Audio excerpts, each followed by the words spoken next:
And a very good evening to you. Welcome to Ballers Baseball on 860 AM. The Answer, it's game 72 of the season. And now, to get us started, we turn it over to PA Address announcer Mark Kahn for the starting lineup for the Oakland Ballers. Batting leadoff and playing shortstop, number 3, Tremaine Cobb. Batting second, the right fielder, number 9, Isai Santos. Hitting third, the first baseman, number 15, Cam Buford. The cleanup hitter, designated hitter, number 4, Danny Harris. Hitting fifth, the catcher, number 7, Dylan Tatum. Hitting sixth, the second baseman, number 23, Nick Leahy. Batting seventh, the third baseman, number 13, Jake Allgaier. Hitting eighth in left field, number 28, Lou Helmick. And batting ninth, the center fielder, number 19, Darryl Bugs.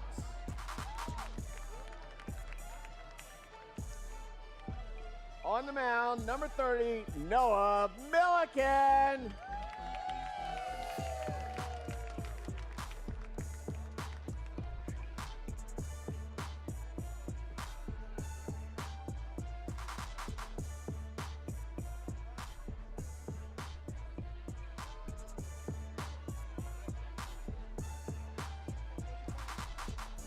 Before we start today's game, we acknowledge that the land where the Oakland Ballers work, train, and play.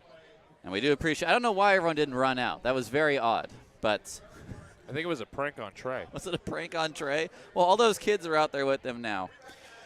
Well, we will pause for another moment as we will have the performance of the national anthem. The flag brought out by Dennis Johnson, and the anthem, the performance of the Star Spangled Banner by Amy Chapman. It's now time for the national anthem, performed by the talented Amy Chapman. Oh, say, can you see by the dawn's early light what so proudly we hailed at the twilight's last gleaming, whose broad stripes and bright stars through the perilous fight o'er the ramparts we watch were so gallantly streaming, and the rocket's red glare, the bombs bursting in air, gave proof through the night that our flag was still there.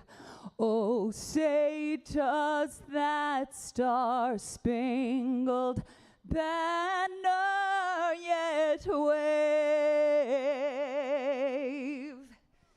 o'er the land of the free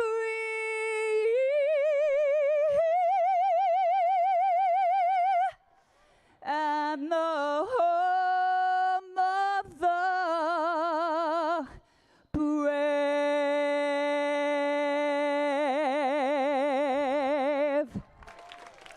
Thank you, Amy Chapman. Welcome back to Raimondi Park, this sixth game of 6 in this series. It is today a celebration of Jewish culture at the ballpark, and when they wrote in Galatians about Gentile or Jew, I think they were referring to this broadcast team, at least culturally, of Tyler Peterson and Nevada Cullen. I'm happy to represent. Welcome back from Florida, my friend. How are you? I am well. It's good to be back. And, you know, what have I missed? Well, probably what I missed in Yuba, because it's 10 in a row for Oakland. They won 5 games up in Yuba. They've now won 5 games in a row here in Raimondi. And so we now play a 6th game in a row. Noah Milliken, who himself culturally is Jewish and who modeled today's shirts that read Oakland Ballers in Hebrew, he'll face this lineup from Billy Horton. Well, leading off, it's Cooper Hext, the right fielder. River Orsak, the DH, hits second. Gio Brusa, first baseman, bats third. Cuba Best is the catcher, batting fourth. Evan Berkey, second baseman, bats fifth. Connor Denning is the third baseman, hitting sixth. Bobby Leday, the shortstop, bats seventh. Randy Flores plays left field today and bats eighth. And Landon Wallace is in center, batting ninth. The High Wheelers will roll with Brent Wozniak, who again matches up with the Milkman. The Milkman is now 3-1 on the season in 9 starts, a team ERA low of 2.13. It's the lowest qualified ERA in the Pioneer League at 2.13. 62 Ks and 7 walks in 55 innings. Hitters are hitting just 209 against him.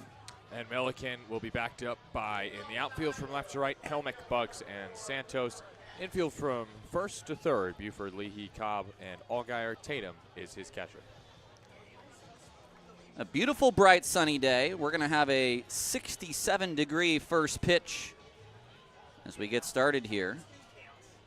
We thank you so much for joining us on 860 AM The Answer. Milliken against Hext.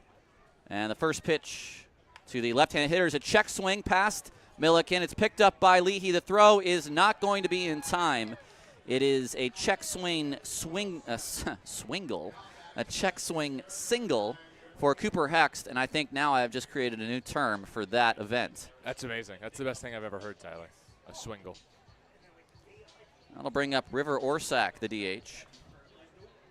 Ballers have won 10 straight against this Yuba Sutter team that has gone. Both teams were 8-5 last Wednesday. The Ballers are now 18-5, and the Yuba Sutter High Wheelers are 8-15. First pitch is a ball to River Orsak. Milliken from the stretch. The pitch is a little soft line drive into center. Bugs coming in. He will make the catch for out number 1. 2 batters in, 3 pitchers in. Milliken has his first out of the contest. That'll bring up Gio Brusa. 2 home runs for the veteran. 23 home runs. That's a new team high. Batting at .332. The High Wheelers are pretty banged up. Mike Campagna is still, I think, day-to-day, getting beat up behind the plate. The first pitch is high and away for ball 1. Parker Cadu as well, still hurt. Cadu, who did play 2 nights ago, is the only time that we have seen the infielder in action this week. Next one is a changeup off the plate. It's 1-0. And the High Wheelers really had to sacrifice some of their defensive stability to account for these injuries. Parker Cadu playing every day short for them. Bobby Leday gets the started short today. 2-0 on its way, very high. It's 3-0. Milliken, 5 2/3 innings, no walks, and 6 strikeouts on Tuesday. He left the mound with the lead still intact. It was given up by Adam Bogosian. The Ballers later won with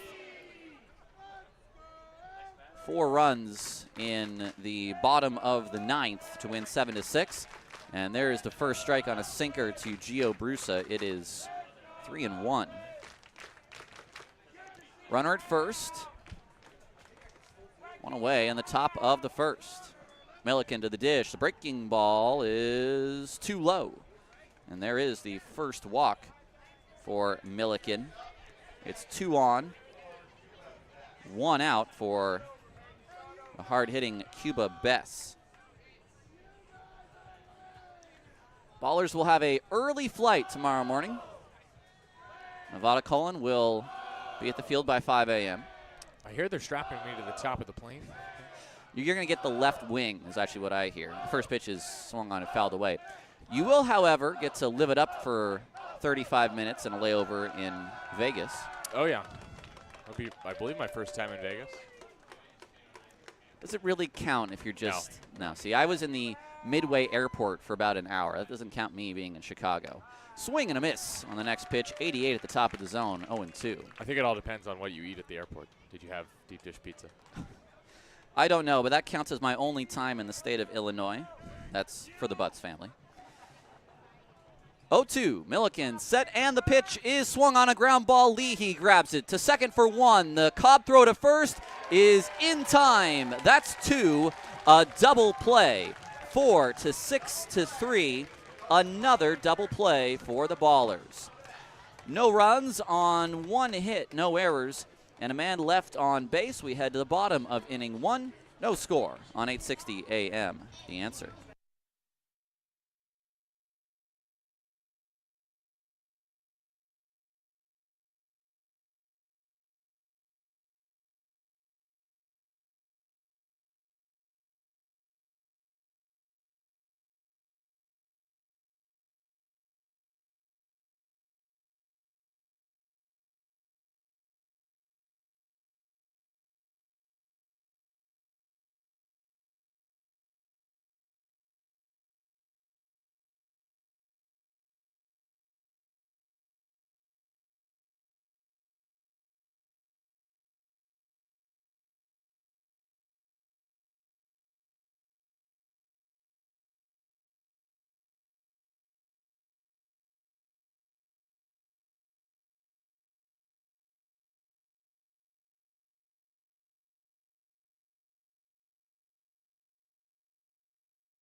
Bottom of the first inning, no score. It's the High Wheelers and the Ballers, the final 12 of 12. And I will say, the switching off of the broadcasters between series, I think, has allowed this 12-game series to be fresh for both of us a little bit. I got to call 12 Rocky Mountain Vibe games by myself earlier this year, and that was, by the 10th game, a little bit, I don't want to use the term boring, but You don't want to take winning for granted, but I know no, what you're I saying. don't. The lineup for the Oakland Ballers today. Well, let's play a little game. Did they homer yesterday? Tremaine Cobb Jr., the shortstop, leads off. The answer? No. No. Isai Santos, the right fielder, hits second. Yes. Cam Buford, the first baseman, bats third. No. No. Daniel Harris, the fourth, DH, did not homer yesterday. He hits fourth today. Dylan Tatum, the catcher. Yes. Another 2-homer game, an 8 RBI performance for Tatum. He hits fifth today and catches for the Ballers. Nick Leahy back in the lineup. Yes. Back into the homer column. The second baseman hits sixth.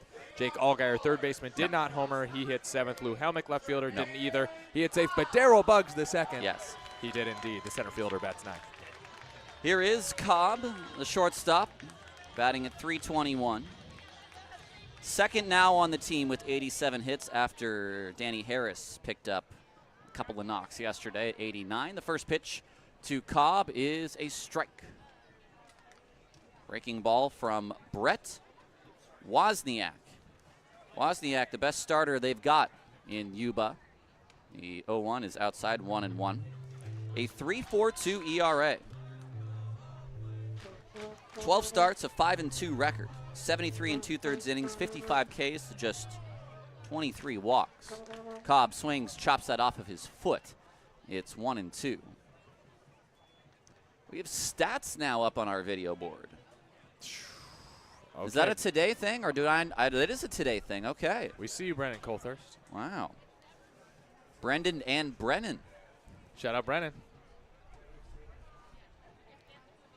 The 1-2 on its way to Cobb, off the hands towards short. Leday will grab, and his throw to first is in time for out number 1.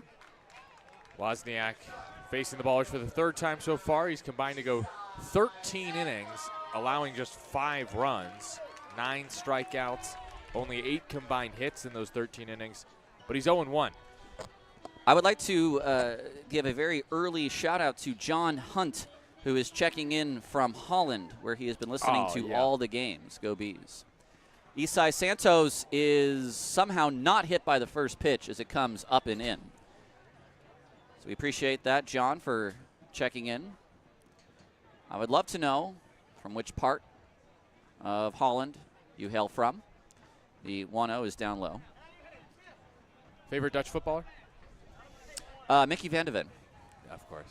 Spurs through and through. Mickey Van de Ven, Mickey Van de Ven. Good A answer. 2-0 to Isai Santos is grounded to first on a third hop. Brusa takes it to the bag for out number 1. The UEFA Super Cup, which will see the winner of the Champions League and the Europa League upcoming on Wednesday, PSG against Spurs in Udine in Italy. All I can say is I'm glad I wasn't United. 3 unassisted on the ground out by Isai Santos. No score for Cam Buford coming to the dish.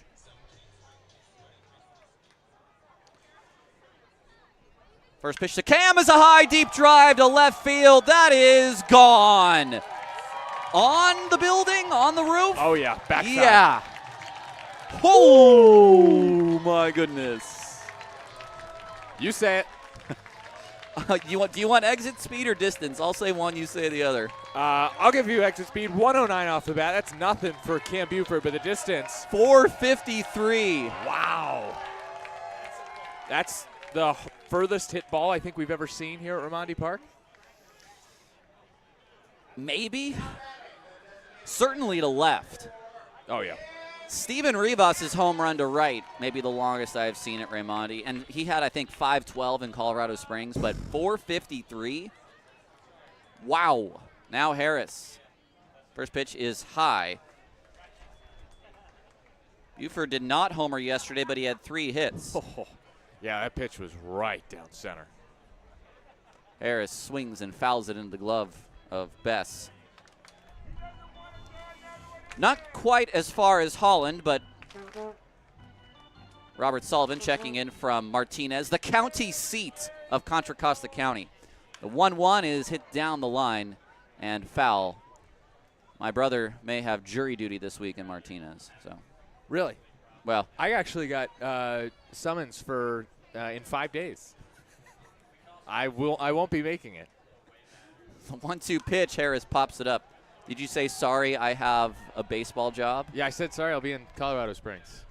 Gotcha. I did actually defer though. Ah. Oops.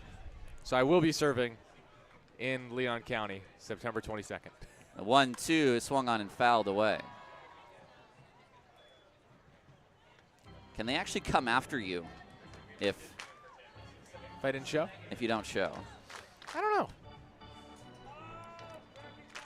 1-2 on its way. It's down in. I had a buddy down in Arizona one time that got a speeding ticket, and it was over a certain miles an hour. So he did actually have to make his court date. The 2-2 on its way to Harris is high 3-2. He didn't show, and so literally he had a warrant on him. So he actually had to go to the police office, whatever it's called, Police department, and turn himself in. The 3-2 to Harris is a ground ball chopped to third. Denning has it. His throw across the diamond is in time for the final out of the first. Huge blast off of the bat of Cam Buford. It's 1-0 Oakland on 860 AM. The Answer.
Top of the second inning. Ballers and High Wheelers. It's 1-0 Oakland after the long home run by Cam Buford. I just want to say something, Tyler. Yes, please, go ahead. I'm tuned in to these games right when I'm on the road. I want to know what's happening with the ballers, and I hear that you have some. Let's go. I got another one. I won the BART race again. But I hear you're throwing out BART cars now, and what? I show up, and now you've got none for me to throw out? If you'd like to plunk someone in the back of the head, there is one underneath, but that is in case someone listening on our YouTube chat, maybe like John Hunt, who is from the small city of 20 miles east of Amsterdam in, I'm going to say, Bussum, maybe? Bussum? I won't be able to get you a BART car, unfortunately, but if someone is at the stadium and would like a BART car, is listening, you can approach the press box and get yourself a BART car. Here's Evan Berkey, the second baseman. Berkey has 5 home runs in this series. He takes strike 1. Joe Horton is listening. He'll be in Colorado Springs next week. See you there, Joe. Milliken set. The 0-1 is way outside. We'll do a little special edition of Dispatches. Call it Dispatches from Block Tickets Park. I don't know how I feel about Block Tickets Park. It was UC Health Park for such a long time. Breaking ball too high. I can tell you what I think of Block Tickets Park. I don't like the all undercase. That's what I don't like. Well, why is tickets? Wait. Yeah, block is all undercase, but isn't Lowercase. tickets all uppercase? Not that I'm familiar with. The 2-1 is a ground ball foul. Undercase is not a word. No, Lowercase park. is what Park is all uppercase. Park is all uppercase. What is yes. that about? Why are we screaming park? 2-2 to Milliken. From Milliken to Berkey. So Berkeley versus Berkey. Oh, nice. There we go. Just rolls off the tongue. Berkey 6 hits and 19 at bats, and one of those 6 hits is not a home run. Milliken set. And the 2-2, the high kick, the pitch is going to hit Berkey in the arm. For Milliken, that is the 5th batter he's hit this year. Well, and Berkey versus Berkeley. Berkeley takes the L. That'll bring up Connor Denning, the third baseman, the switch hitter, the emergency third catcher, who has had to catch for the first time since 2019, I understand. Oof. Leadoff man on for a second time in 2 innings for Yuba Sutter. And the first pitch to Denning is a breaking ball in for strike 1. But one of the things that makes Milliken tough is that it is either going away from you or coming at you, depending if it's on the sinker or the slider. You just don't know which way you're going to turn your body. There goes the runner, and it's a base hit to right field. He started, stopped, went back, and now headed to second is Berkey.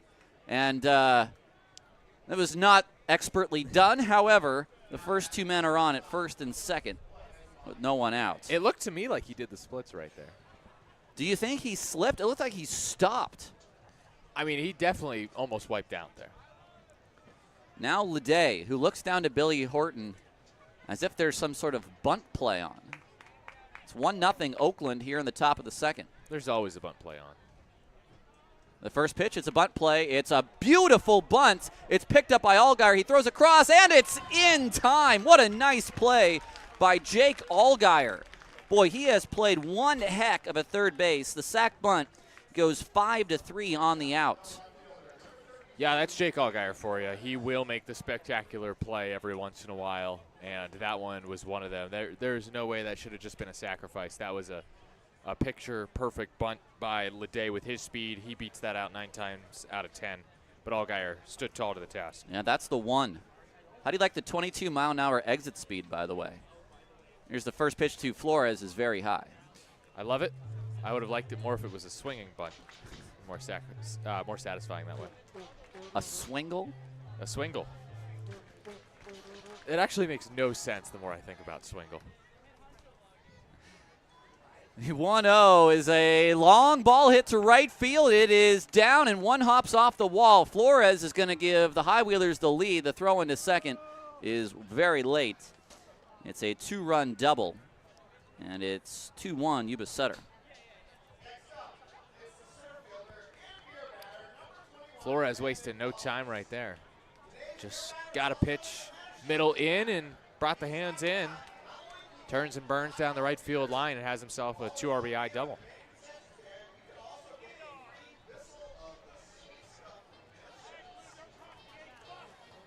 Bring up Landon Wallace. Milliken set. And the first pitch on its way is a breaking ball, a touch low. It's 1-0. Calling balls and strikes is Bill Shortridge. At first is Alan Walker. At third is Grant Myers. The 1-0 breaking ball, that one catches the inside corner on Wallace. He takes strikes the same way Lou Helmick takes strikes. It's 1-1. Meaning if there's anything called a strike and he doesn't swing, he questions it. I would say so. At least from this week. Now a ground ball hit up the middle. Flores is on the move. Cobb will throw to first, and it is in time. So not exactly, I would say, a productive out because the runner was on the move anyway, but there are 2 away in the inning. I'll bring up Cooper Hext. So it's a rally for Yuba Sutter. They have 2 hits and they have 2 runs. Sack bunt did work for Billy Horton and his team. First pitch to Hex is to left in his helmet. He will make the grab, and the inning is over. 2 runs on 2 hits, no errors, a man left on base. Ballers trail 2-1 as we head to the bottom of the second on 860 AM. The Answer.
Welcome back to Ballers Baseball on 860 AM. The Answer. Tatum, Leahy, and Allgaier. 3 batters who will hit right-handed against the lefty Wozniak. It's 2-1 High Wheelers.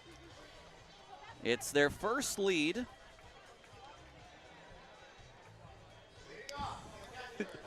The page turning going on to my left right now is quite comical. It's their first lead since the 8th inning on Wednesday.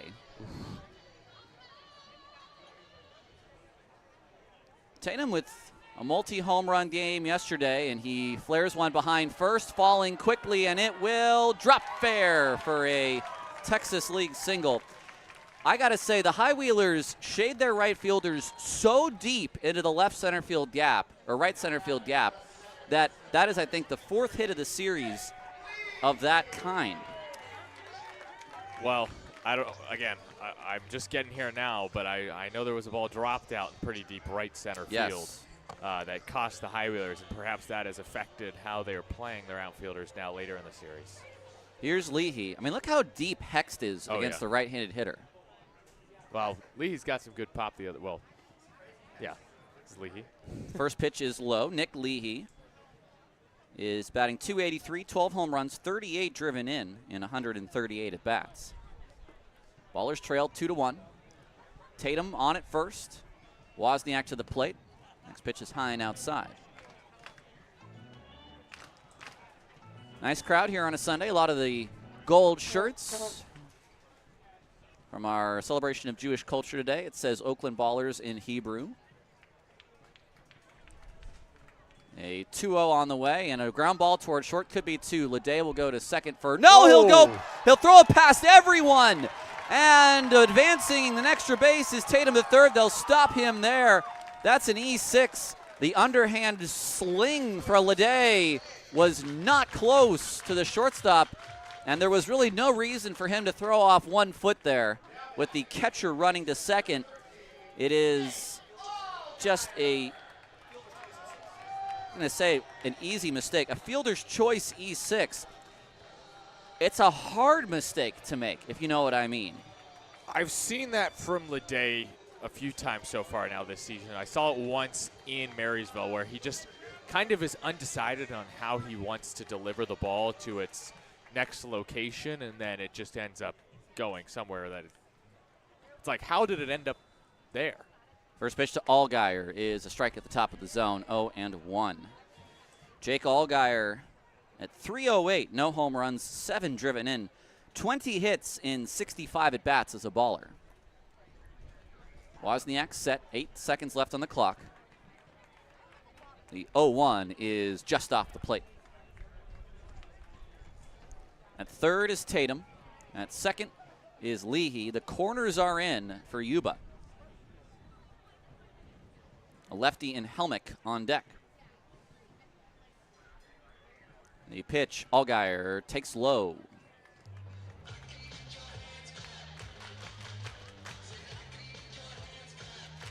(2-1), the lead for Yuba.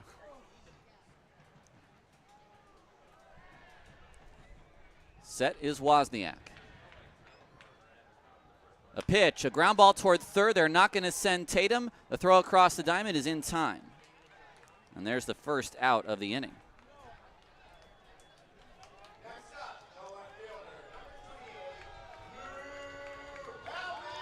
That'll bring up Lou Helmick.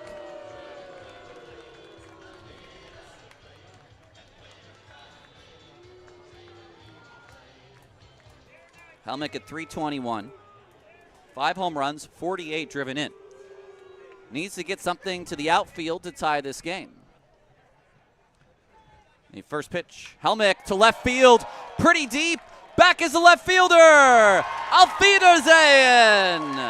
A 3-run home run for Lou Helmick, and the Ballers have a 4-2 lead.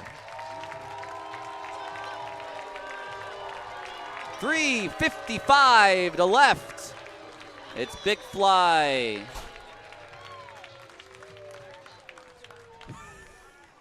Nummer 6 am der Jahr. I was wondering why it was taking you so long. Why were you counting on your fingers? And then I realized. 1, 2, 3, 4, 5, 6, Yeah. 7, 8, 9, 10. Yes. Well, you said you needed to get something to the outfield to tie this game. You were right. You did just a little bit more than that.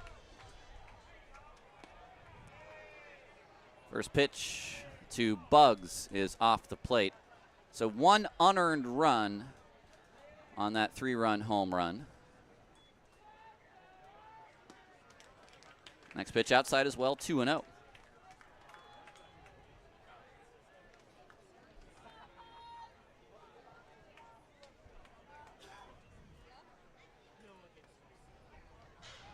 Next pitch outside as well, 3-0. The error that allowed Tatum to get to second rather than to get to third. Yeah. So that is why that runner is now unearned. Yeah, because he should have been out on that play. The 3-0 Bugs looks at a strike on the inside, 3-1. Whenever Tyler says something like that, you might think to yourself, wait, I know that. The reason he's saying it is because I don't know it. Pitch is high. Are you saying that because you thought that's what I was explaining, or? No, I just giving a little context to our listening audience. And they're like, okay, so what? It's an unearned run. I kind of assumed that with the error. I didn't really need to know that. Well, I'm the one scoring the game, and Tyler's got to make sure I do it right. I wasn't telling you. I was more or less explaining it because errors of advancement don't necessarily mean an earned versus unearned run. Right. However, That was not an advancement on the base paths because it was an out that would have been recorded at second. Tatum reaches on the fielder's choice, which always makes his run earned. Yep. Wozniak. There goes Bugs. It swung on and missed, and Bugs will swipe second with no throw. Bugs now has 27 steals. He is 2 away from tying Austin Davis's record, which, by the way, was done on a half season. The difference being is that Bugsy just does not get on base as much as Davis did. The 0-1, Bugs a ground ball, or Cobb a ground ball to short. The throw this time from Leday is in the dirt, but scooped by the first baseman, Brusa. I've seen, this isn't a drag on Cuba Bess, but it is going to be anyways. I've seen Bruce, I've seen Bess play first base. Gio Brusa, there's a reason he's the everyday first baseman for them. He does play a very good defensive first. Now, I do appreciate Bess's versatility, his ability to play catcher. It's definitely necessary for the High Wheelers at this point with their injuries. Oh, the first one hits Isai in the helmet. It's the third time a baller's been hit in the head and neck area. It might have got him on the shoulder, actually, now that I'm looking at it. He's rubbing out that shoulder, so it's on the shoulder. It was still up there. You know it was up there. Cam Buford's home run in the first. I was going to say, if you know it's not on purpose, hit by pitches, when you hit a guy to get to Buford. I'm just saying that. Yeah. Well, it was 82 when the ball came in, and it was 109 when it came out last time. Buford swings, line drive, left field, base hit. This will score Daryl Bugs. Isai headed to third. Cam has an RBI single. It is going to be an unearned run. 107 off the bat. It's light work for Cam Buford.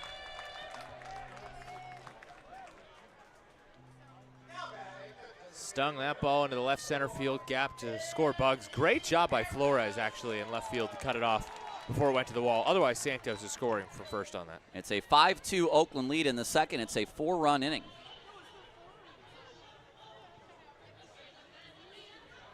Harris, the 9th man to bat in the inning.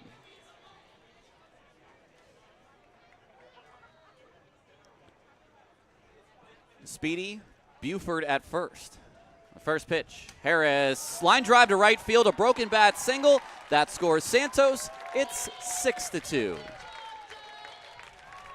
Love the way Danny just tossed his bat aside right there, if to say, "Yep, no need. I'm done with you. You've served your purpose." Little broken bat flare out to right field. A lot of first pitch and early count hacks from the ballers against Wozniak that I've actually seen mimicked from Yuba Sutter against Milliken. Now Tatum, who singled to begin this inning. Ballers who batted it around twice yesterday have now done so again here today. First pitch is inside. The offense was hot when they were at Rocky Mountain. This is as hot as they have been, I think, since that. Yesterday, 17 runs. The day before, 14. The day before, 11. The day before, 11. I mean, this is the third best team in the league pitching-wise. The next one is down low. May have even been above Glacier before the start of this 12-gamer. The offense for Oakland statistically is still middle of the pack or below average based on league averages, if you can believe that. The 2-0 outside, 3-0. They do exactly what they need to do, and honestly, rarely more. They do just enough to get wins, and that's how you win ball games. You don't really care about the statistics when it's all said and done. They are 55-16 on the year as Tatum takes a strike at the knees. A win today would see them 40 games over 500.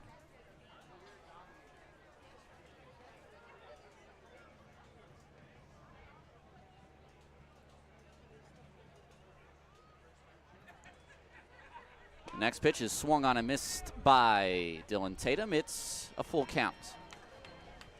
Buford at second, Harris at first. Both of them RBI singles in the inning.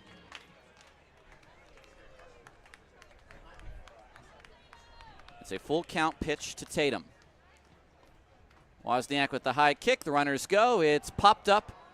Leday is going to have this. He backs up, and he will put it away at the side of his body for out number 3. It is 1, 2, 3, 4, 5 runs for Oakland on 1, 2, 3, 4 hits, 1 error, and 2 men left on base. We head to the 3rd. Do I have that right? Yep. 3, 4, 1, and 2. 6-2, the Ballers lead on 860 AM The Answer.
We just played a mid-inning game of Jew or False, and they asked trivia questions here on Jewish Cultural Day here at the ballpark, a celebration of Jewish culture. 6-2, the Oakland Ballers lead. It was, thought up by Brian Carmel. You want some Jewish trivia? Please. What are the 4 sides to a dreidel? Oh, What are they? What's the names for each side? you've got me. They are Nun, Hey, Gimel, and Shin.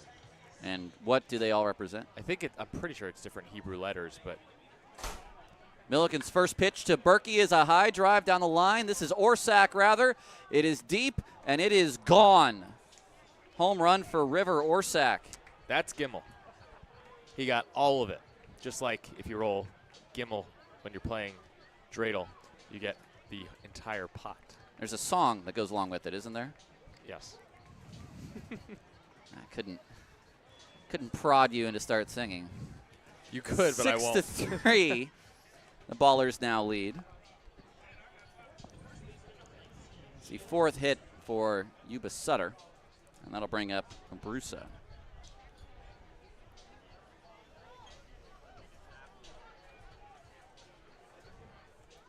We've seen some good fight from Yuba the last couple of days after getting down early. The first pitch, a called strike to Gio Brusa.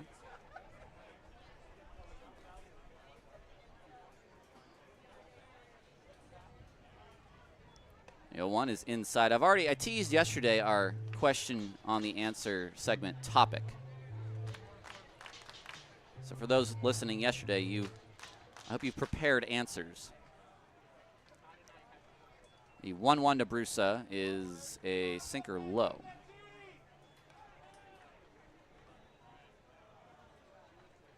Six to 3, Oakland leads here in the 3rd.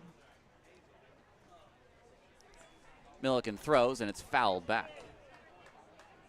5 homers now for Brusa against Oakland this year. Wow. Pride of Lodi, which you now know how to say. Shout out Vince.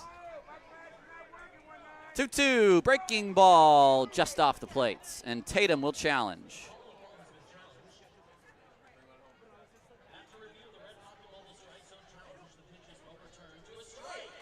And Brusa is out.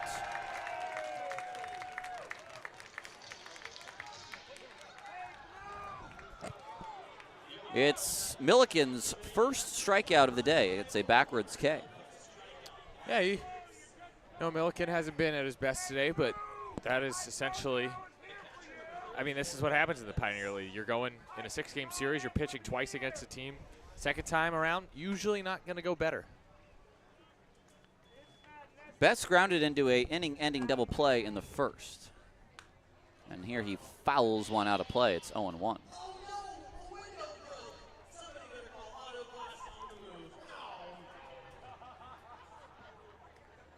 Tarek has taken over on the mic for Mark. Where is Mark? Knocker ball? Swung on and missed, maybe. There is a tonal shift when that happens, I'll say that. Yeah, you start to hear a little, it's like, let's go high with ballers. The 0-2 to Best is swung on and missed. Back-to-back Ks for Milliken. That was the changeup outside. And that pitch he had a lot of success with in his previous start. That changeup for Milliken, which has the same effect as the movement of the sinker. Oftentimes can confuse hitters. Here is Berkey with 2 outs.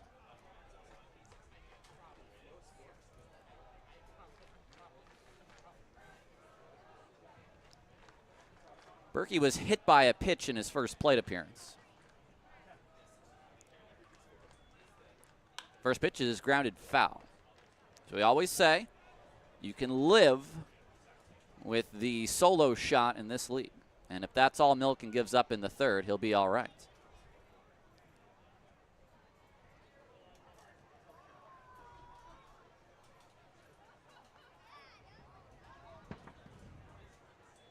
The 0-1. Ground ball towards second. Leahy charges in, waits for the good hop, and throwing to first in time for the final out. It is just going to be one hit, a solo shot, and the lone run here in the top of the third. We head to the bottom of the inning. It's Ballers 6, High Wheelers 3 on 860 AM The Answer.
It's the bottom of the first. Nick Leahy will lead it off in a 6-3 ball game. Nevada was talking about the dreidel. David Smith on our YouTube chat will give us all 4 sides, which are nothing, half, put one in, and get everything. Nevada gave us Gimmel as get everything. So thank you for filling in the rest, David. Leahy hit into a fielder's choice. A fielder's choice that should have erased him on the E6 made by Leday. It should have been a double play. And it should have been a rather easy double play at that.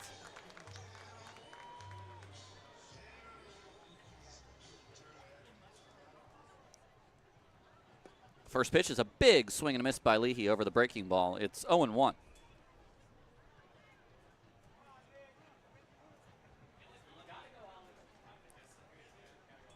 Wozniak from the stretch, or from the windup, excuse me. Next pitch is swung on and missed. 0-2.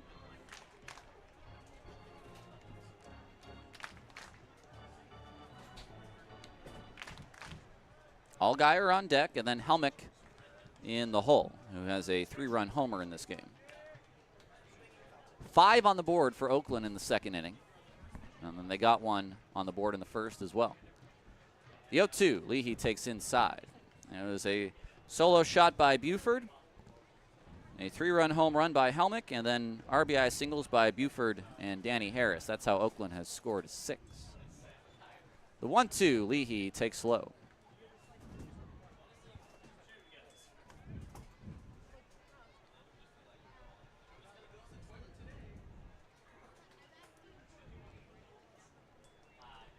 A 2-2 now from Wozniak as a ground ball hit up the middle. On the backhand, Berkey has it. His throw to first is in time. A 4-3 ground out. And there's one away. A shutdown inning opportunity for Wozniak, who could not get it done in the second inning. And his defense did not help him out again. Allgaier. Grounded to third in his first at bat. Here he swings and misses over the first pitch changeup. It's 0-1. It is 6 runs against Wozniak so far. Only 3 are earned. The 0-1. Ground ball to the right side, and it's through. Brusa took a step to his right and then realized, hey, that's not my territory. Berkey never moved, and it's a single for Allgaier. And that one, as they say, had eyes.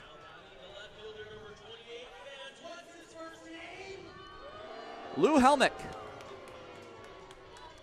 who hit as many home runs in this game as he did in the home run derby yesterday. Oh, no.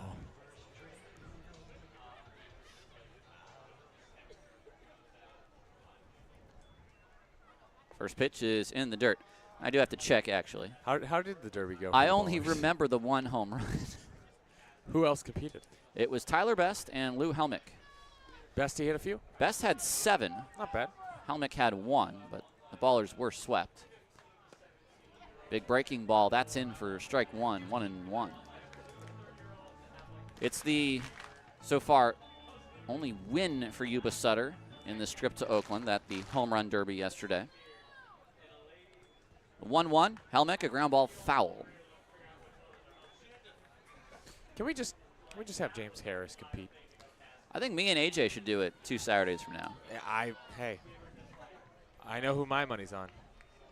Either me and Rachel Bronson, who came by the front office. Ground ball up the middle, off of the leg of the pitcher. Leday will step on the bag. His throw to first is not in time. So I got that as a 1-6 at second base on the fielder's choice. Did he hit the pitcher, Booney? Yeah? It may have hit rubber, but I think it actually hit the foot.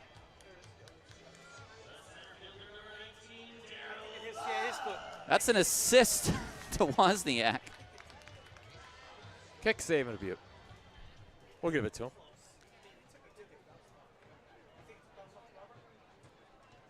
Breaking ball, a called strike 1. Oh, it went off the rubber. Ben, our video scout, as we'll call him today, it's just a 6 unassisted. Next pitch is outside to Bugs, 1-1. Okay, 6 unassisted on the out. Fielder's choice for Helmick. Bugsy walked, stole a base, later scored in the inning. Back to the bag is Helmick without a dive on the throw from Wozniak.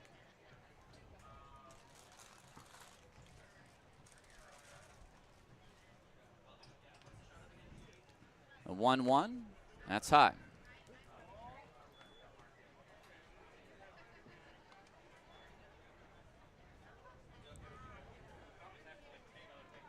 Six to 3 Oakland here in the bottom of the third. 2-1, Bugs looks at strike 2 at the top of the zone.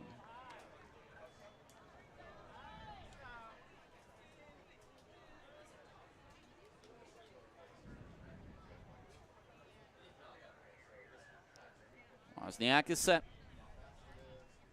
A 2-2 to Bugs. He takes just high outside. The count will go full. That's a good take.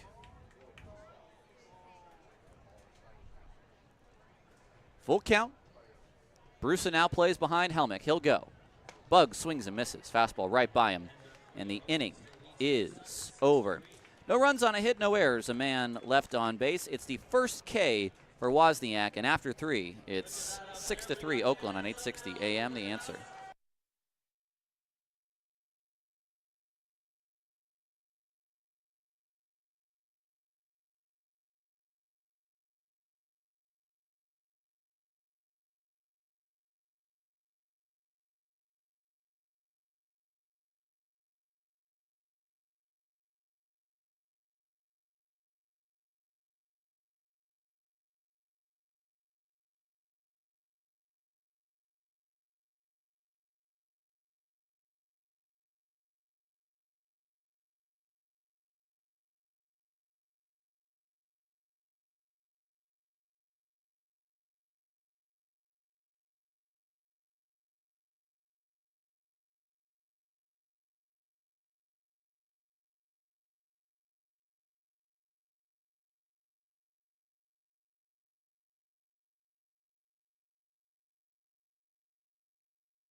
Your line score through 3 innings, it's 3 runs on 4 hits, 1 error for Yuba Sutter, 6 runs on 6 hits and no errors for the Oakland Ballers. We'll see Denning, then Leday, and Flores here in the 4th against Noah Milliken, who has done okay, not his best start of the day.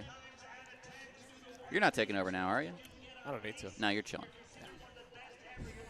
It's the biggest. That's as much as he'll say no. Denning singled in his last bet. You also have some pretty good rice there from the Prescott market, I see.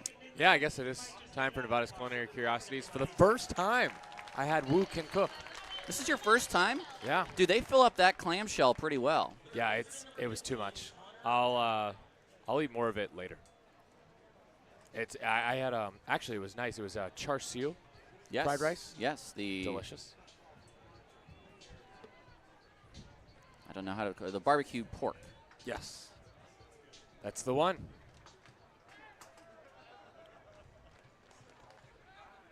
The first pitch from Milliken to Denning hits him in the foot, a big breaking ball. And for the 4th straight inning, the leadoff man reaches base. Yeah, it's an interesting little game here for Noah Milliken. I think we've talked about it. It hasn't been his best stuff today, but can he find a way to maybe even still have a quality start today, despite that fact? Can he work 3 more innings without allowing a run? High Wheeler's offense has been pretty good today against him. Can he? Yes. Will he? That is the question. Here's Leday, who takes a pitch outside. He's allowed at least 1 hit in each inning. Well, the interesting thing is the pitch count, which is just 35. It's a lot of early swings from the High Wheelers. Leday swings and hits a base hit to left field. This may set up a bunt from Flores. Ballers lead 6-3. Billy Horton has already asked for 1 sack bunt that was dropped down, and it's a play that he used quite often last year to great effect, and really has not been. This is the first sack bunt of the series, in fact, Leday's earlier in the game. Leday we've seen bat 3rd, lead off. Today bats 7th, which appears to be an effective position for him. Flores shows bunt, pulls it back. It's a fastball right down the middle for strike 1. Had that double in the 2nd. That was his first Yuba Sutter RBI. Brought in 2 with that double. Pitch to Flores. He shows bunt again. He takes just off the plate. 1-1.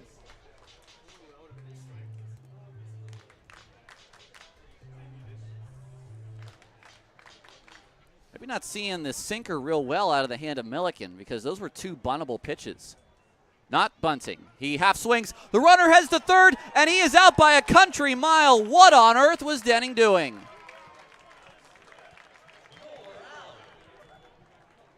No swing on the pitch. It was called a ball. The caught stealing goes 2-5. I don't know what Denning was doing. You cannot make that out in that situation. Did he not swing at that pitch? They said no. Grant Myers at 2nd can't make that call. That was really tough. Definitely not. It's 1-2. Oh, they called it a strike. Excuse me. They called it a strike. A pitch. Breaking ball inside. It's going to be challenged.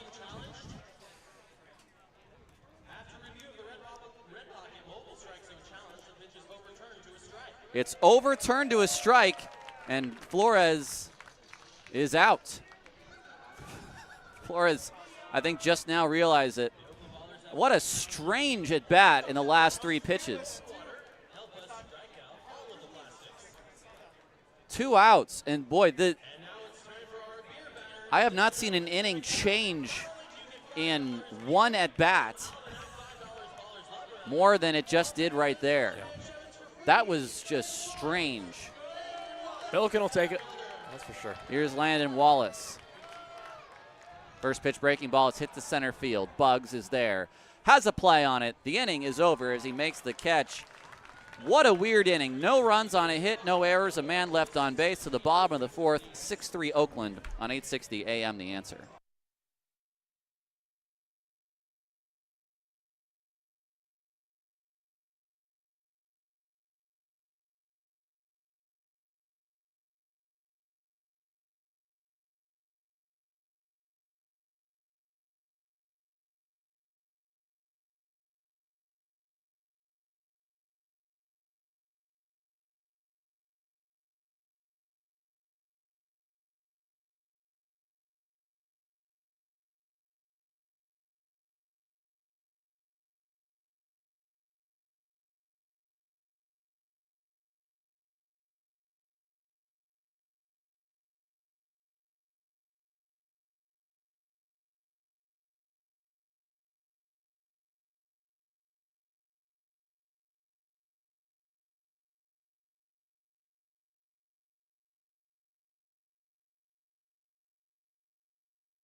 Welcome back to Ballers Baseball on 860 AM. The Answer. It's 6-3 Oakland as the top of the order in Tremaine Cobb, Eastside Santos, and Cam Buford take on Brett Wozniak here in the fourth. His pitch count is just 57. Well, I guess that's not great considering he's thrown 3 innings, but I mean, still he could end up going 6 in this game. It's just a matter of if either pitcher can finally settle in. Neither offense has relented. First pitch to Cobb is a called strike. Now, Milliken did not throw that many pitches on Tuesday. I think he only had about 80 because he had thrown just so much recently in his previous 2 starts. Ball hit out to right center field. Wallace has a beat on it. He makes the catch. Cobb is 0 for 3. Yeah, the Ballers are nearing the territory of the season where they want to make sure they're limiting pitch count for their starting pitching. I mean, right now in a 3-game series, I got Noah Milliken starting game 1. Any team would have Noah Milliken starting game 1 in this league. Who starts game 2 for you right now? Dylan DeVecchio. I've got Luke Short. Well, he's got to get healthy first. That's true. Once he does, yes. Breaking ball is a called strike. And DeVecchio is very quietly having a very good start to his pro career. Breaking ball is a called strike. It's 0-2. What's funny, you know, what I think Aaron Miles could choose to do, you look at whatever team you're playing and you play the matchups. Do they have a bunch of lefty hitters? Just roll out after Milliken, lefty. Yes? Yeah. So go some sort of Butts, Delvecchio, Short. 0-2 is high and outside. We had this chat, too, the other day. Oh, I'm familiar. Okay. Is that there will be a lefty out of the pen other than Caleb Franzen. Franzen is the first lefty out of the pen, but if something were to happen to one of the starters, then you have another long-term option. You don't need the same playoff roster as a regular season roster either, so I'm interested to see how that is adjusted. It's a 2-2 to Santos. Pitch is fouled away. One away here in the fourth. The Ballers lead 6-3. Yesterday, the High Wheelers lost by 8, had 1 fewer hit than Oakland. Today, they are just 1 hit behind Oakland. They're down 6-3.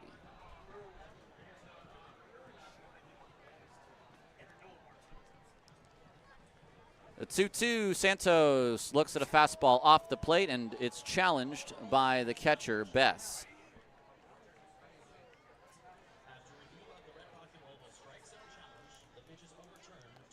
It's overturned to a strike. So 3 correct challenges on Bill Shortridge today.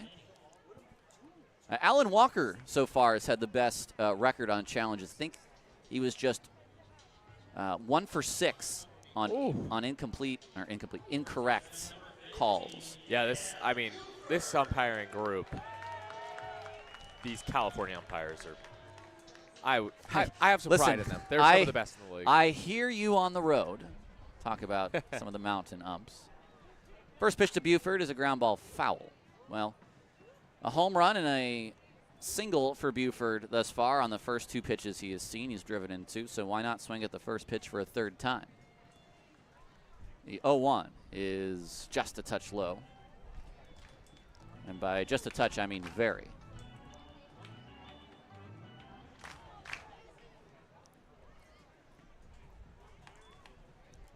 The 1-1. Line drive into the glove of Denning, and the inning is over.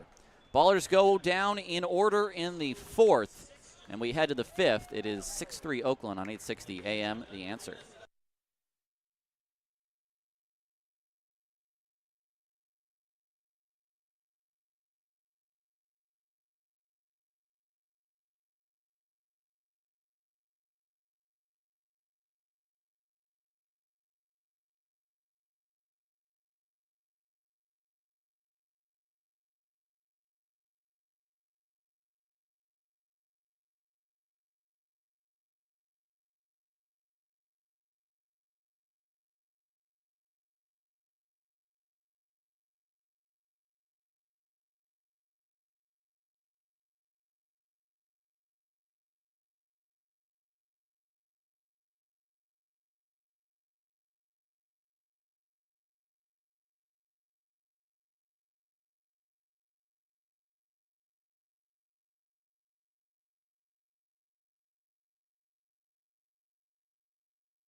Top of the fifth, 6-3 Oakland. Tyler Peterson now rejoined by Nevada Collins today after his assignment. Yeah, another run-in with an alligator. What I said yesterday was, look, they only send one helicopter a week to Antarctica, so eventually they were going to pick you up. It's true. Yes, I've been in the South Pole, hanging out with the penguins. It was a great time. Hext, Orsak, and Brusa top of the order against Milliken. Oh, I did kind of freeze a little bit into an ice cube, and they had to chisel away. But they freed me, and they thawed me out. You were not George of the Jungle. A different Brendan Fraser movie. You were Encino Man. Sure. Right. I was thinking more Captain America. Do you know either Encino Man or George of the Jungle? Let's say I do. George of the Jungle. Oh, yeah. Yeah. Hext in the fifth inning. It's time now for question on the answer. I want to know, what's your favorite Mel Brooks movie? First pitch is swung on and missed. It is Jewish Cultural Day, and I got to say, part of Jewish culture is the comedy, I must say. Don Rickles, one of my all-time favorites, The Merchant of Venom, but we're going with Mel Brooks today. Fastball. Who is still with us, by the way? 99. What is your favorite? I have so many favorites. I think in my household, High Anxiety is the number one.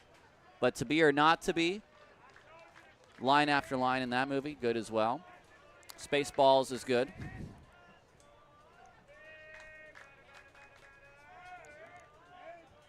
Blazing Saddles, I know, is top for a lot of folks. The 0-2, strike three called on the outside. Beautiful curveball by Milliken, and he has his fourth K.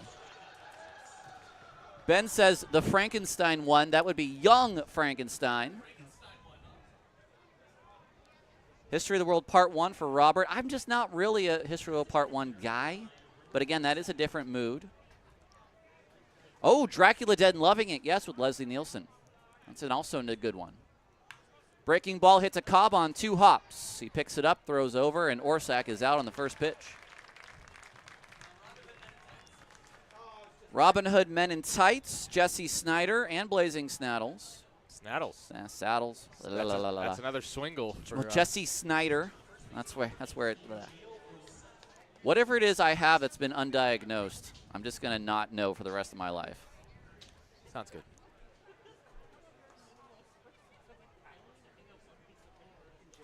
First pitch to Brusa. And it's a first pitch strike. Dan wants to know, what are the playoff scenarios? How do the Ballers host the finals? It's have the best record of the 2 remaining teams.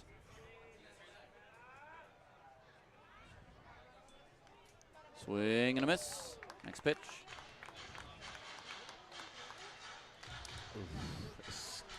Yes, it's Dan. This is a celebration of Jewish culture today. We are talking about Mel Brooks movies here on Question on the Answer.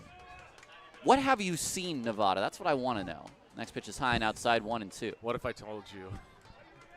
None of them? Only a tiny bit of Spaceballs. Okay. The one with the Bay Area flavor is High Anxiety, which is a spoof on all Hitchcock films. The 1-2 high and outside. It's set in San Francisco. Is it because they give you high anxiety? It's because Vertigo was filmed in San Francisco. Oh. The 2-2 is swung on a high chopper. Milliken comes off the mound. He's going to field, throw, and that'll be a great play to Buford. He threw from foul territory around Brusa on the other side of him. It's a 1-3 putout, and that was not easy. I think most folks would have told Milliken to let that go. It's a 1-2-3 inning. We head to the bottom of the 5th. Ballers lead 6-3 on 860 AM, The Answer.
It's the bottom of the 5th.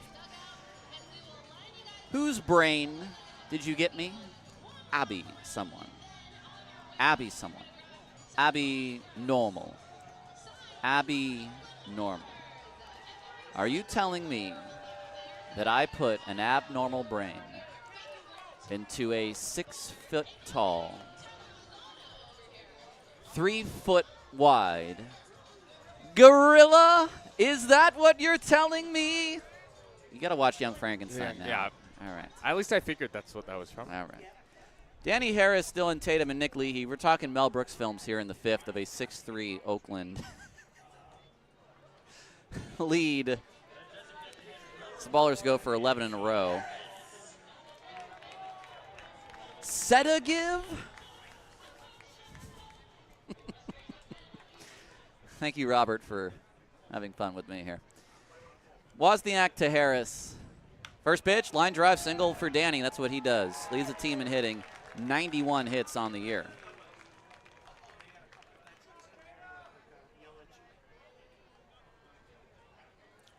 So I guess that's what I've missed. It's Danny taking over the hitting crown. Tatum a single and a pop out.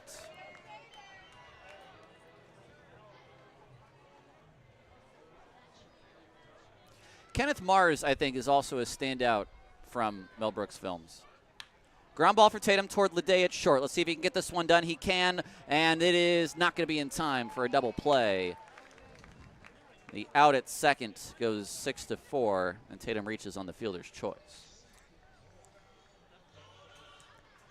Still taking comments for Mel Brooks film. Yes, thank you. Robert, we are having fun today on the Young Frankenstein Talk. High anxiety, I think the lines. Harvey Korman is just such a good actor.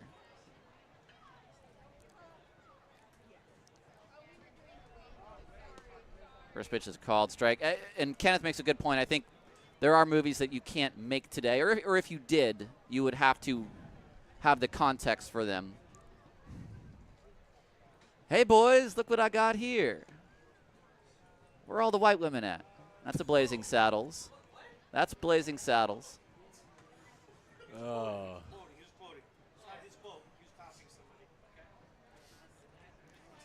The 1-1. Breaking ball. The actor's name escapes me, who was the lead in Blazing Saddles. He played such a great role. Tarek's on it. Tarek? Clavon Little. Clavon Little, thank you. The 1-2 on its way. It's fouled back. Of course, with Blazing Saddles, you also had Madeline Kahn, who was in a number of Mel Brooks films. Jeans? You're wearing jeans? They must be pretty tight.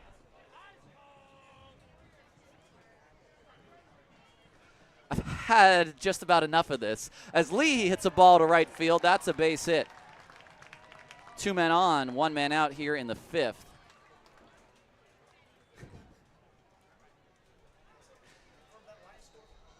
It is a line score of 3-6-1, 6-7-0.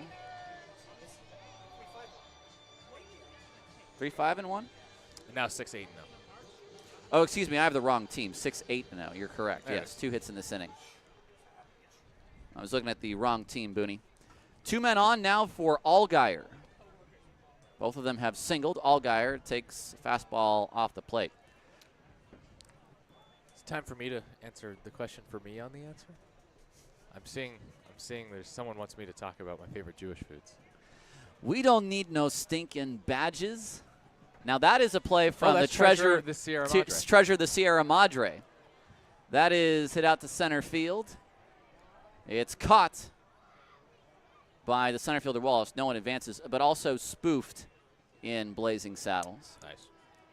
And then I believe it was spoofed in another movie. We don't need to sneak in Badgers. Where was that? I cannot remember now. Helmig. So they call me. Well, actually, they call me Concentration Camp Earhart. That was to be or not to be.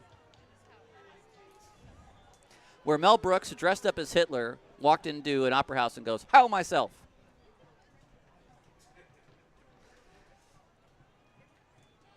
First pitch to Helmick. He takes in the dirt.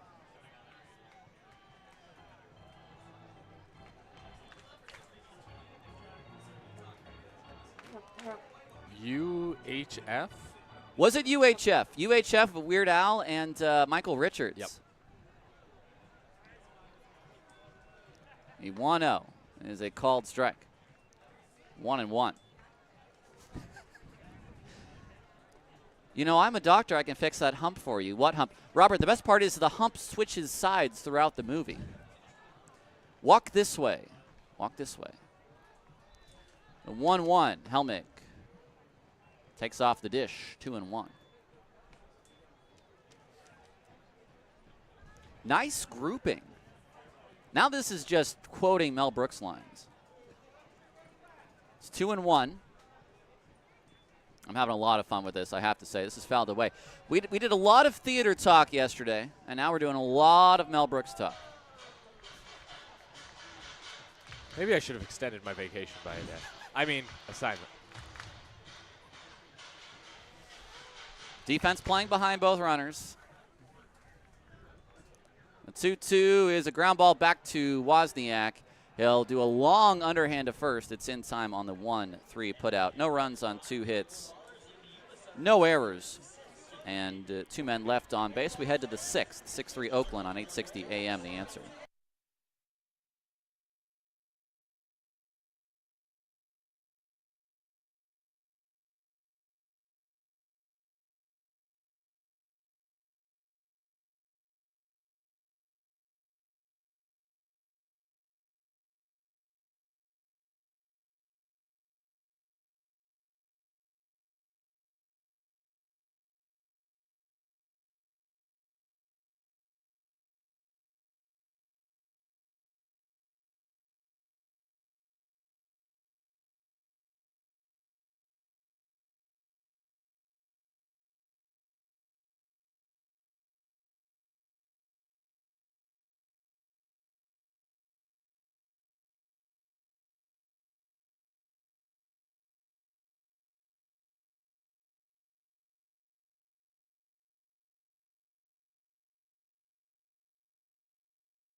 Welcome back to Ballers Baseball on 860 AM, The Answer.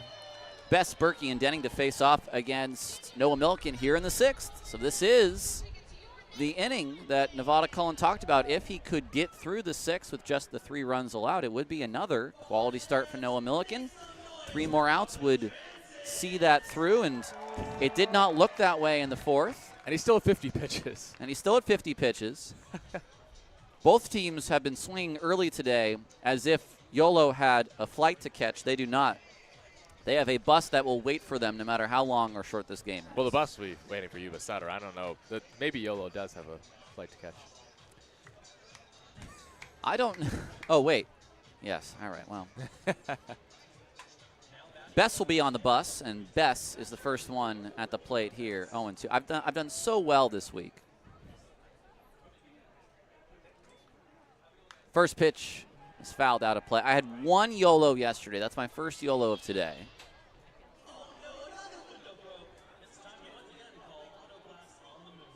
Well, you've seen Cuba Bass. Yes. I have not. First pitch is down low. You did not. Did you say Duran? He did not look like himself.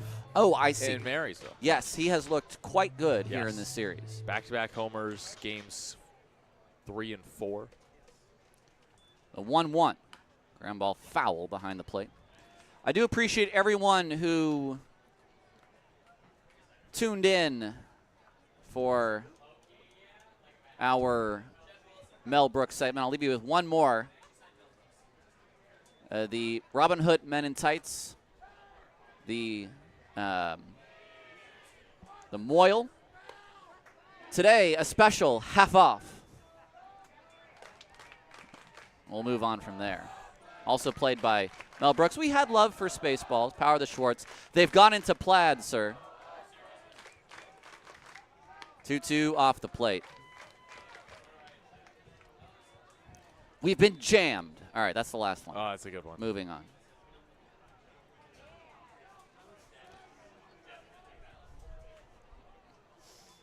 Three-two pitch to Bess. It swung on and fouled at the plate. All right, one more. We're having trouble with the radar, sir. Say that again and take your hand away from your mouth. We're having trouble with the radar, sir. That's my last one. 3-2. It's a Milliken. This is one you can do at the end of a six-gamer. Yes.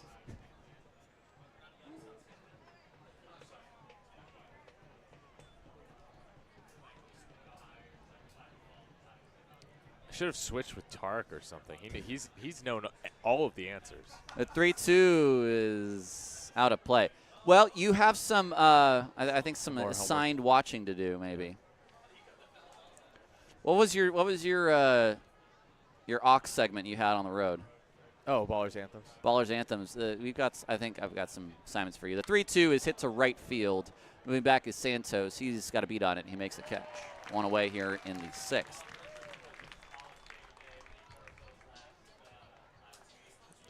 6-3 Ballers here in the sixth inning. Caleb Franzen starts to get warm in the bullpen. Hopefully we do not see him until the seventh. Berkey is 0 for 1 with a hit by pitch today.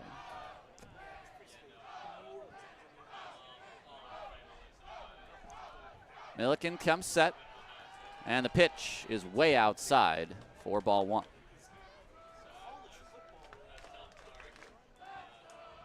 Well, Evan Berkey has been, he's made an instant impact. I've noticed. 4 homers. 5 homers. There's a called strike. 5 in 5 games. Yeah, it's big breaking ball, front doors, Berkey. He's also made, I will say, some outstanding defensive plays at second base. A couple errors mixed in as well. Sort of the Elliott Good, though. Fastball at the bottom of the zone. It's 1-2. When you draw an Elliott Good comparisons, that tells me all I need to know. He's the best shortstop in the Pioneer League not named Tremaine Cobb Jr. 1-2 the count. Milliken comes set. And now he steps off. No, now he asked for the umpire asked for a restart of the pitch clock. Milliken stepped off because he saw it at 0. So I hope that does not count against Milliken. It doesn't really matter with no one on, but he's going by what he sees on the clock. The 1-2 is low. Get you some scores from around the league. It's been a tough series for Idaho Falls. They lose today in Great Falls 9-4. They have not taken advantage of that series the way they wanted to. 2-2 is swung on and missed. Chase, the big breaking ball. 5 Ks for Milliken and 2 away here in the sixth.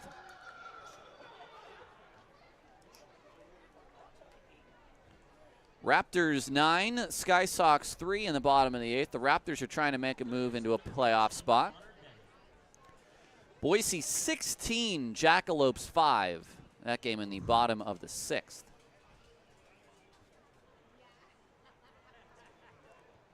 First pitch is swung on and missed by Denning. You have something to add? Nothing. Not just a bummer we can't see Reese Miller pitch today for the Jackalopes. He's had a great season for Grand Junction. Mustangs 4, Glacier 3. That game in the bottom of the 9th. Yeah, 1 out. Ashworth just flew out. Pitch down below the zone to Denning, 1-1. I'm gonna need another Range Riders walk-off, though, so we can get another great Scott Gladstone call. Scott Gladstone, who really, the voice gets into the real grindy kind of voice for Scott when he gets excited. As a big breaking ball is 1-2. That was not the call for the latest walk-off. That was more one of just shock and disbelief. Yes, that was true. No, he sort of hit the Tyler Peterson crack your voice on a couple syllables. I wasn't going to say it. The 1-2. I will say there was only one letter that cracked for me the other day on Harris's. Yes, no. The 1-2, Denning, a ground ball toward first, but foul. One on Allgaiers, too. Kept your cool. I kept my cool on Allgaier, and I thought I finished well. Missoula leads 1-0 against Rocky Mountain, who is headed toward a 9th straight loss and out of playoff contention. It's only the top of the 5th. Vibes can bounce back. Who do they play? Oh. Yes. Well, wait a minute. The 1-2, Denning takes high and away. And, yes, it will be the Ballers traveling to Colorado Springs for next week's final series against Rocky Mountain, who they've beat 11 out of 12 times this year. Such a different dynamic going into the series, too, than last time. A 2-2 breaking ball doesn't catch the outside. Neither will Tatum challenge. We go to a full count.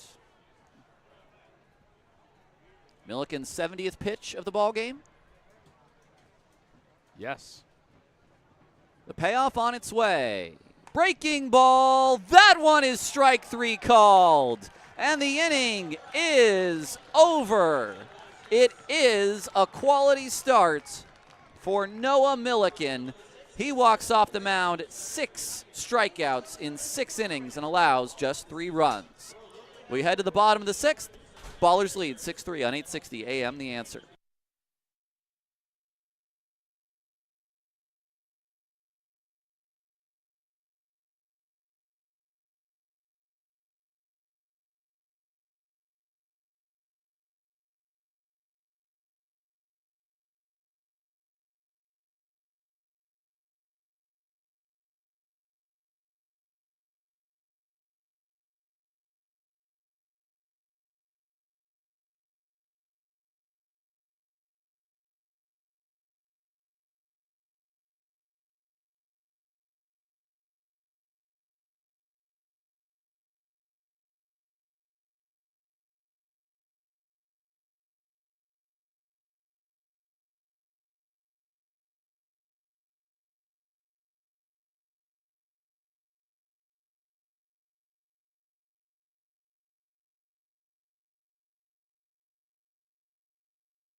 Bottom of the 6th, a new man on the mound for the Yuba Sutter High Wheelers. It's number 22, Brett Wozniak, who was the starter. Thank you so much.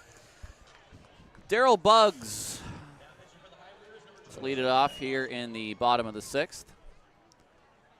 I swear I saw a right-hander out there. Are you looking in a mirror? Let me clean these glasses real quick. First pitch is a breaking ball to Buggs for called strike 1. Big breaking ball from Wozniak. He's thrown 82 pitches in this ballgame and has not pitched badly. Is tied on earned runs with Milliken, just 3 apiece. The next one down and in.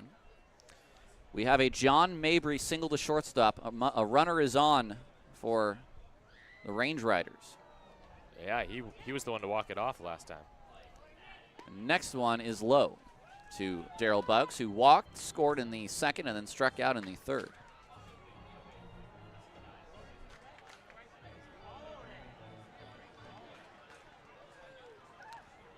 Pitch is hit out to left field, but the left fielder is there to make the play. Flores snags it, 1 away. It's Jack Lynch in an 0-2 count. Oh, you've got it up. We cannot hear Scott, but can you Kevin Harlan? I do like the New Balances that this pitcher is rocking. Here's Train Cobb. Pitch fouled off by Lynch. Still nothing at 2. Nevada, you'll call the Range Rider game. I'll call the Baller game. Okay. Cobb is 0 for 3. He swings, grounds 1 to 3rd. Denning has it. His throw across the diamond is in time for out number 2 in the 6th. Cobb is 0 for 4. Still nothing in 2 on Lynch out in Kalispell. This is called innovation baseball right here. And that'll bring up Santos. Next 0-2 pitch. Lynch drives it. Right field. No. It is caught. Caught. Nothing for Scott today. And here is Santos, who takes a called strike on the inside, 0-1. That was fun for about 2 seconds. Yeah.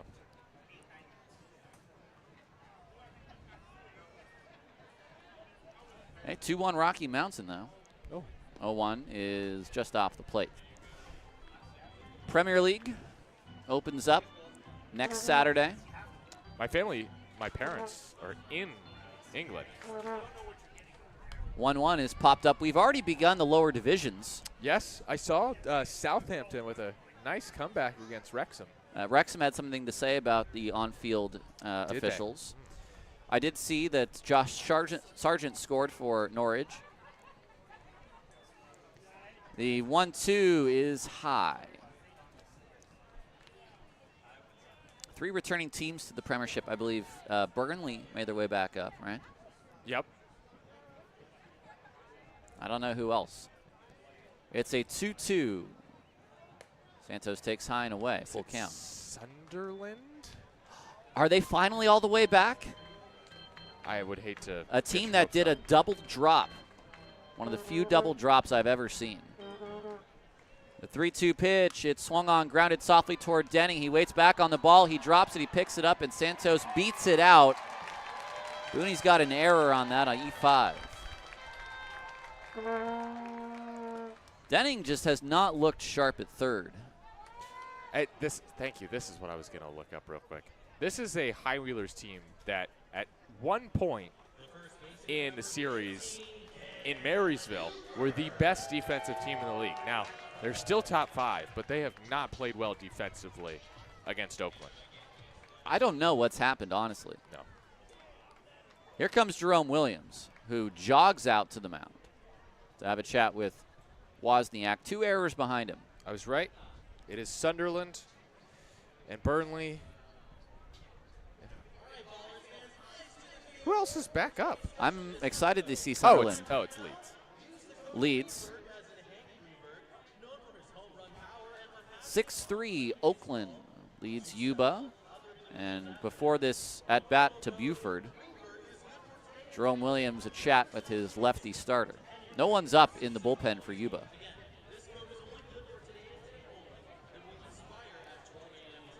I'm going to guess something along the lines of don't throw it over the middle of the plate to Cam Buford. Well, Wozniak, he's up there, 92 pitches. Buford's already driven in 2 today.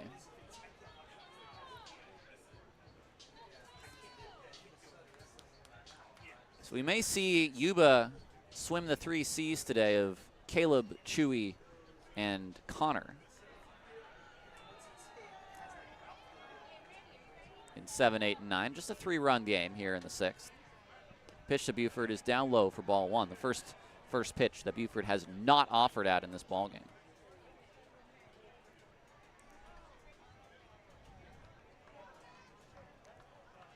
An 0-1. Wozniak throws, and Buford takes high again.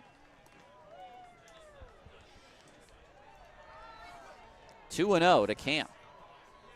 Danny Harris on deck.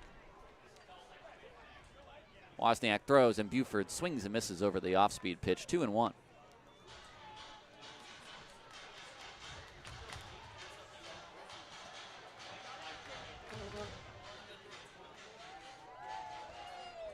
The 2-1. Line drive, right center field. That's down for a hit. This will be extra bases for Buford. They are going to wave it Isai Santos. The throw from Berkey is not going to be in time. It'll be an unearned run on the line of Wozniak, but Cam Buford, an RBI double. He's driven in 3 today, and it's 7-3. Just a magnificent performance today from Cam Buford. Attacking early in the count for his first 2 RBI hits, and he's now a triple shy of the cycle with his 3rd run-scoring hit of the day. A blasted double into right center field. What more can you ask for? Wozniak should have been out of the inning. And now Jack Martin is up in the bullpen. That is good to see, because Martin faced 2 hitters the other day. One scorched one off of his leg, and he had to come out. So it's good to see him back in the Yuba pen. First pitch to Harris is high. Any other runs in this inning, should they occur, will be unearned. Harris has driven in 1 today on 2 hits. The next one is a half swing. Does he go? No, says the umpire at first. It's 2-0 to Danny.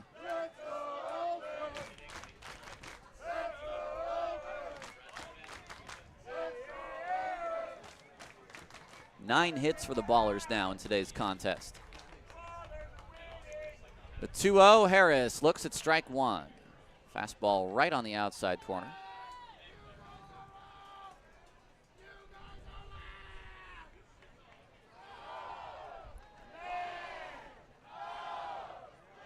Two-one. Harris looks at a strike on the high inside, and Danny thought about challenging, but offers not.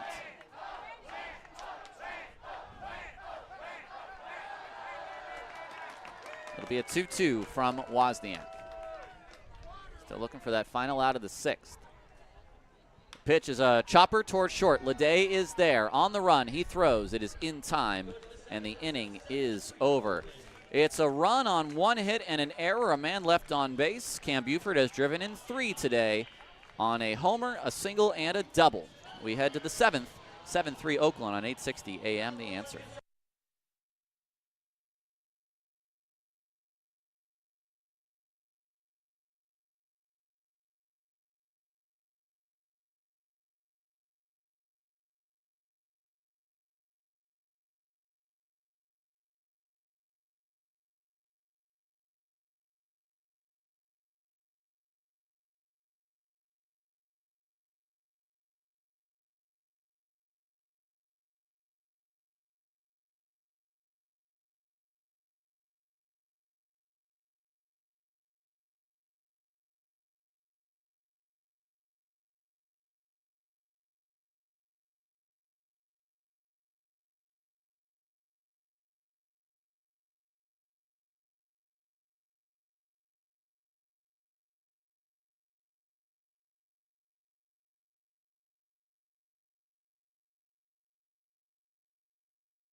Welcome back to Ballers Baseball here on 860 AM The Answer. Tyler Peterson and Nevada Cullen with you.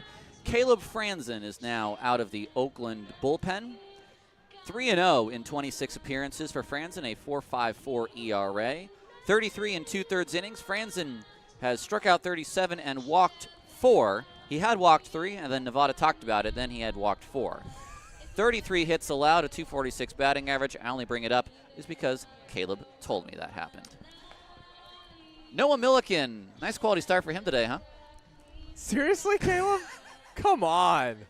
I also, let's not get it twisted, saw that he threw 95 on TrackMan, took a picture to show it to him, and he's dragging me onto the bus for his 4th walk. Well, deal with it, Caleb. How about you try walking another one today, huh? Here's one more walk just for you. You can thank me for it. Noah Milliken was great today. 6 innings, 5 hits, 3 earned runs, a walk, 6 strikeouts. Yet another quality start for the Milkman. I'm Tyler Peterson stirring the pot, and the first pitch is outside. Good. 3 more of those. Leday is 1 for 1. He put down a sac bunt. The 1-0 is popped up into right. Santos coming in, and he will make the catch. He has been incredibly efficient this year, Franzen has, and the Ballers so badly needed a lefty out of their bullpen, and thankfully Franzen was available after he was let go out of spring training by Glacier. And he has done nothing but great things for Oakland this season. Flores, the lefty. First pitch is a fastball for a called strike. How dare you, Nevada? 7-3 Oakland in the 7th. Franzen kicks and fires. The breaking ball is fouled away.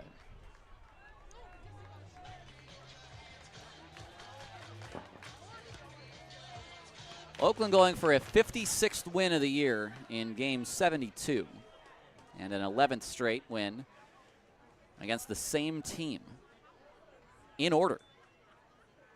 Breaking ball hit to first. Buford goes to the bag himself. It's out number 2. You can beat a team 11 times in a row, but you don't normally play them 11 times in a row. Yep. And I mean, it could have happened with Rocky Mountain, I guess, earlier this season. But 7 in a row was where that was at. Yeah, but there's just, I mean, this is just a, I mean, we've talked about, you know, what is a 6-game sweep? What do you call it? I like waxing. First pitch is outside. The first time that Oakland did that was in Colorado Springs, where they will go next. But, I mean, if you win 11 in a row against one team, that deserves a whole nother phrase. First pitch is down low. It sort of has the feeling of the Boise series, where you come out, you face a tough team, you play them tight, and then they beat you, which Yuba did. And then you rattle off an amazing series. The 2-0 to Wallace, he swings and flies that out of play, 2-1. Well, I do have a little note here about Please. The number 11. Some would regard it as the best number. Okay. If the Ballers were to win 11 in a row, I think that would be a good sign. Okay. Does this have anything to do with our celebration of Jewish culture today? Here's a ball out to right field. Coming in is Santos. It's a 1-2-3 inning for Franzen. And we move on to the stretch in the 7th inning. It's Oakland 7. Let's get your 11. Why 11? Oh, because that's the number of hours of the entire Lord of the Rings trilogy.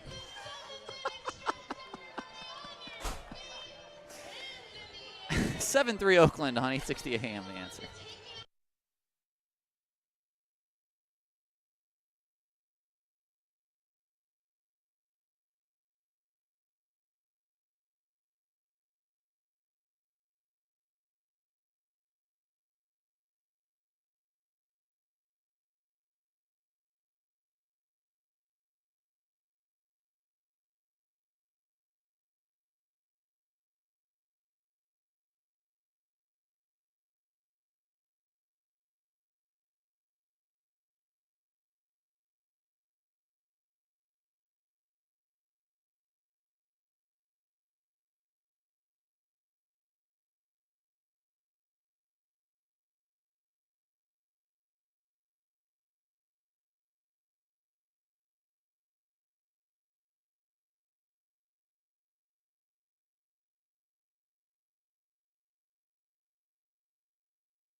It's the bottom of the 7th. The Ballers leading 7-3. It is good to see the right-hander on the hill, Jack Martin, because he comes out of the Yuba bullpen for the 2nd time in his pro career, and it was a very short first outing when he allowed 2 hits, and the second hit was Almanza hitting a ball off of his ankle over 100 miles an hour. It forced him out of the game. He did not have to go on the injured list. He pitches here. His ERA is not a number, it's a symbol, which is never good because he allowed 1 run in no innings. Then I need to change something. He made his pro debut against Oakland last week. And that might not be in the system, I now realize. Oh, that may not be in the system because maybe they didn't. That's a Yuba problem. Yep. He did give up. It's not an I problem, a Yuba problem. The breaking ball is a called strike. Nope, I only have him ball. for no innings. Oh, it's a called ball. Yeah. Never mind. So he went an inning, 4 hits, 3 earned runs, and struck out 2 last Saturday. Okay, so that is not updated in Presto. The 1-0 is a breaking ball hit to third, picked up by Denning, and his throw is in time. What would he have pitched? It would have been the 8th inning. Lou Helmick single, Tyler Best single off him. Tremaine Kopp Jr. had a 2 RBI hit. Nick Leahy with an RBI knock. It was all singles last Saturday in his pro debut. Well, we know the system well enough. That means Yuba did not activate him in the system so that they had to type in the name manually and then did not link that name to his profile. So, AJ, when you listen back to this recording later, you will be able to adjust that. First pitch to Leahy is high and outside. Now, I do have this note. He's from Ramapo College, which is a D3 in New Jersey. Oh, we talked about the the NJAC. at the New Jersey Athletic Conference. Yes, the New Jersey Institute of Technology. They are also in that conference. But did you know he's from Annandale, New Jersey, which is famous for absolutely nothing? I did not know that. Did you try to do a? Yes. Okay, swing and a miss by Nick Leahy. It's 2-1. Do you remember when you were watching the broadcast one day and it's Brian and Casey and they say, "What do we know about this guy?" Well, we know his name. That was the energy of that Wide World of Baseball segment. Gotcha. Okay. 2-1 to Leahy. It's high. It's ball 3. Leahy picks up the ball that came out of Bess's glove and tosses it back to Bess. Well, he does bring the heat. Consistently 93 for Jack Martin. We do know that about him.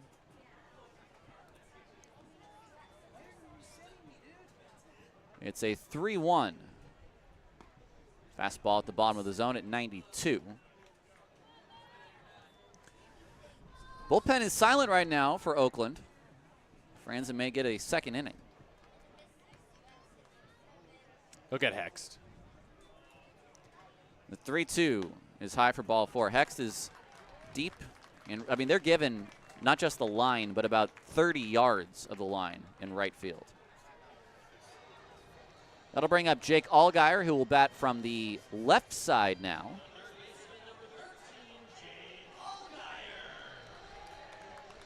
(7-3) Oakland in the bottom of the 7th.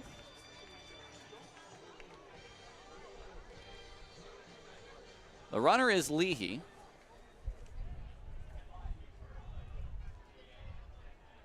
Who has 1 steal and 2 attempts this year. Martin's first pitch is taken for a called strike 1. Ooh, let me try this again. Jake Allgaier still without his first Oakland homer. Yes.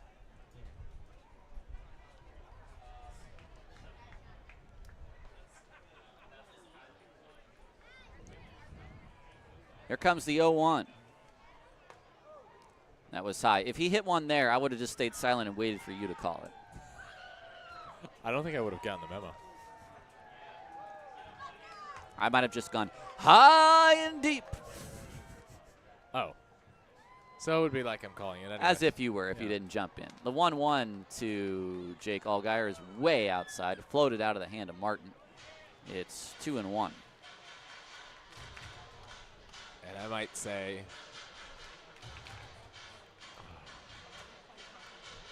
I don't know any German, so I can't repeat your German home run call of Lou Helmick. That's a shame. Little Jerry Seinfeld there. 2-1 the counts. Martin to the dish, and it swung on. That is hitting to center field. That's a base hit. 2 men on for Oakland here in the 7th. Oops. I can tell you that Annandale, New Jersey, is close to Allentown, Pennsylvania. I knew that. I looked it up. There's just nothing interesting about Annandale. It's an unincorporated community. Yep. In Clinton Township. Yep. There's a picture of a water wheel. Telling you. Ben and I did this last week. There's nothing. Here's Lou Helmick. Lou is 1 for 3 with a 3-run homer. First pitch is outside for ball 1.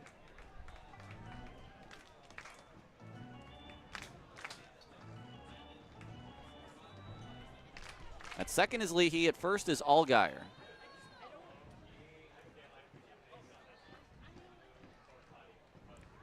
The 1-0 on its way. Lou swings and fouls it back. They do have a McDonald's and a Dunkin'.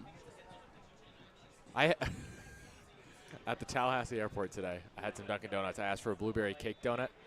The cashier/server looked at me and said, can you point out which one that is?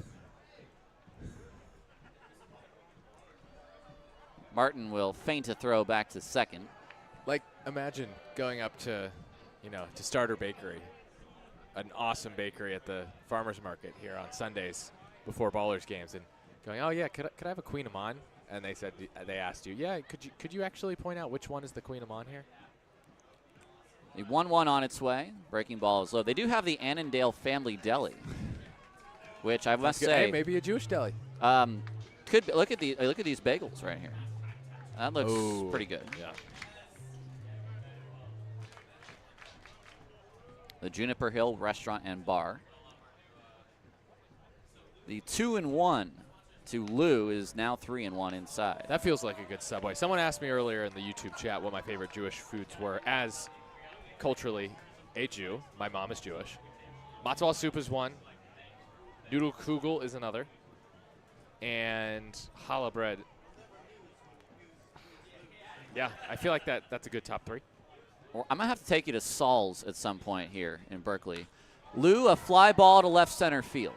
This is going to stay in the park. Flores is going to make the catch. It didn't look completely. Oh, they're going to throw out the runner at second. I did not see that coming. It was not a confident catch.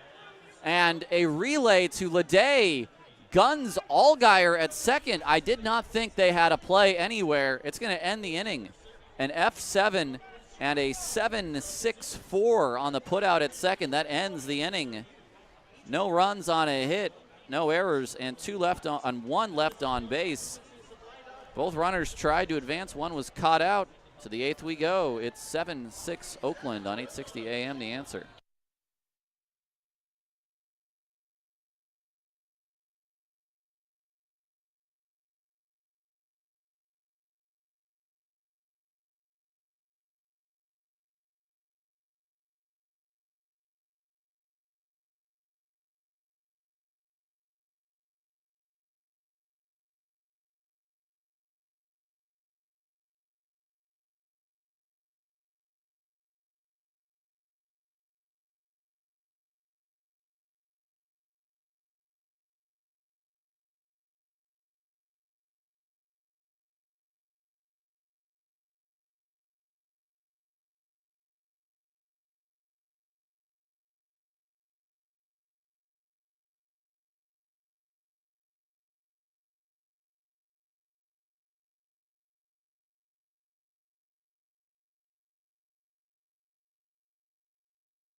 We move on to the 8th. Caleb Franzen will face the top of the order in Hext, Orsak, and Brusa. At least one lefty in there against the lefty Franzen. It's a 7-3 ball game, which Oakland leads. And Connor Sullivan starting to play catch against the chain link fence.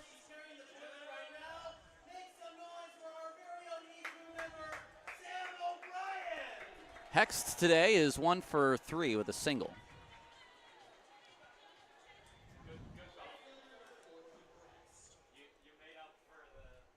Franzen's first pitch to Hext. It's a change up low for ball 1.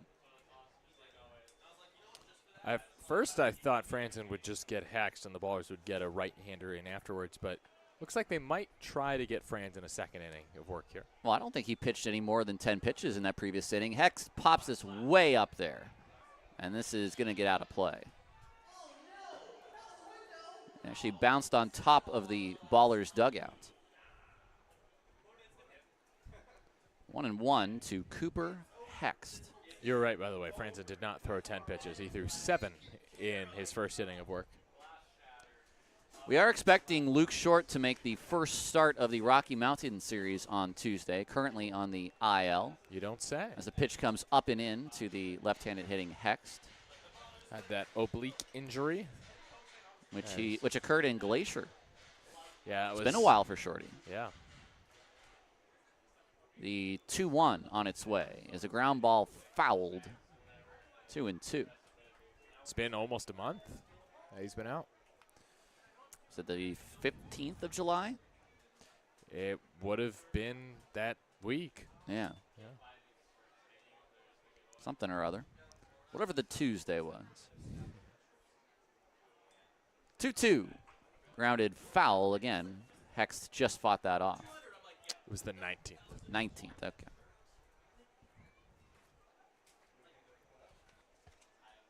You actually had the Saturday start. Okay. Should be plenty fresh, though. Don't worry about Tuesday versus Saturday. May not go a whole 80 or 90. No. The 2-2 is a half swing and, again, a foul ball. Well, the good news is for the Ballers then with short going Tuesday and the off day on Monday. You've got the whole bullpen minus, well, you've got the whole bullpen at your disposal. Having some trouble there with the knocks? Yeah, something's a little bit broken. That's fouled away. Something's not quite screwed in correctly on here, and I think I'm only making it worse. That was the 7th pitch of the AB to Hex. 7 pitches all last inning for Franzen. Binoculars have served me well over the years, too, these Bushnells. No free ads, but yeah, I got some Bushnells too. 2-2 on the way. Franzen set, and the pitch to Hext is off the dish. It's 3-2.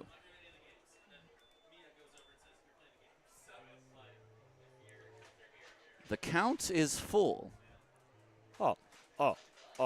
You won't have to go back there this year. I might. You might. The 3-2 is popped up, and again, this will get out of play. I do find it very unlikely that you'd be returning there. The most likely place that I think the Ballers will return this season, other than Rocky Mountain, of course, is, of course, Missoula. That is most likely. Should they win the first round? Yes. It does, at this point, seem like a collision course for the Ballers and the Paddleheads in a championship series.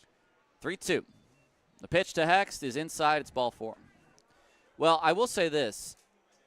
We are waxing poetic left and right about how good the Ballers are, and it's the greatest season ever, and yada, yada, yada. The Paddleheads, excuse me, just doing their are thing. 5 games behind Oakland at 50-21. 7 in a row for Missoula. That's just what they do. And Oakland lost the series to Missoula, Yep. now by the thinnest of margins. So there are no favorites this year for the Pioneer League. No. Do not fool yourself. The first pitch to Orsak is swung on and missed. He chased below the zone. Yeah, if it is Ballers, Paddleheads in the Pioneer League Championship Series, it's going 5. It's going to be a dog fight. The 0-1. Orsak, a ground ball past Leahy into right field. That's a base hit. 2 on to begin this 8th inning. And don't look now, but we are in a save situation in a 4-run game. That'll bring up Brusa. The lefty Bess is on deck. I think in his heart of hearts, Aaron Miles does not want to take out Caleb Franzen in this inning at all, but certainly not before Cuba Bess. No, and I think you'd rather have Brusa hit from the right side than the left as well. Franzen's first pitch to Gio Brusa. It's a fastball high. Fastball at 91 by Franzen. It's a 7-3 Oakland lead, but Yuba has put the first 2 on with a walk and a single.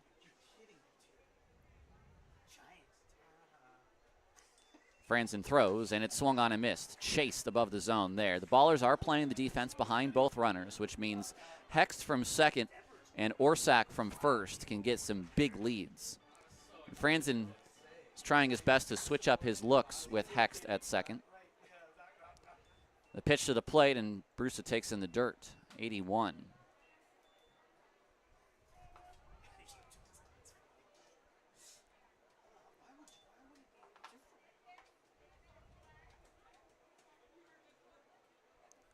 Two 2-1 to the team's home run leader, Brusa, their franchise player. The 2-1 is swung on. It's hit into the air to right center. Santos is underneath it. No tag. And there's 1 out. And now Bess. And with Berkey up after Bess, this should be the last batter for Caleb Franzen. Berkey, a right-handed bat. It would be a save situation if Sullivan comes into the game in this inning.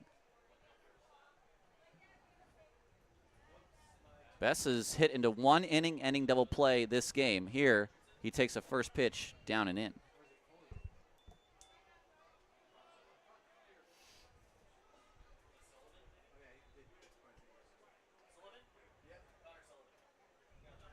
The 1-0.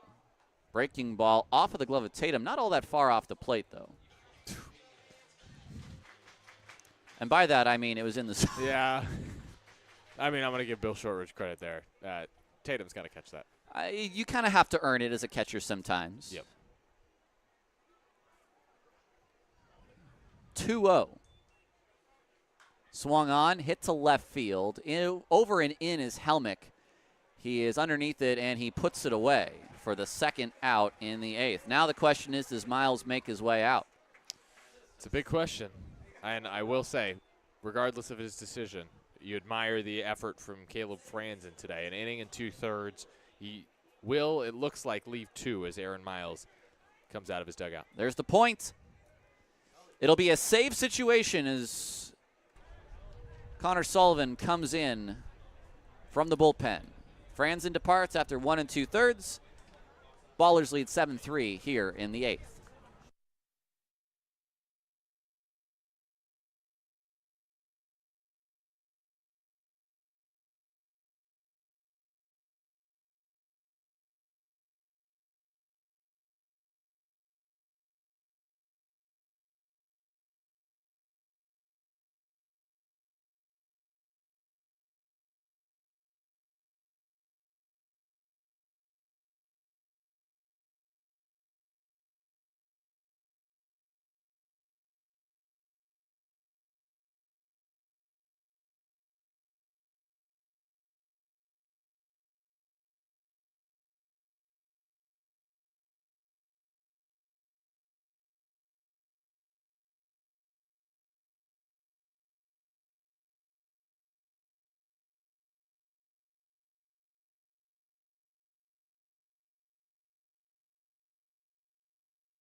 Connor Sullivan comes in, 2 outs in the 8th. He goes for his 14th save of the year. He got his 13th on Wednesday in an 11-8 victory.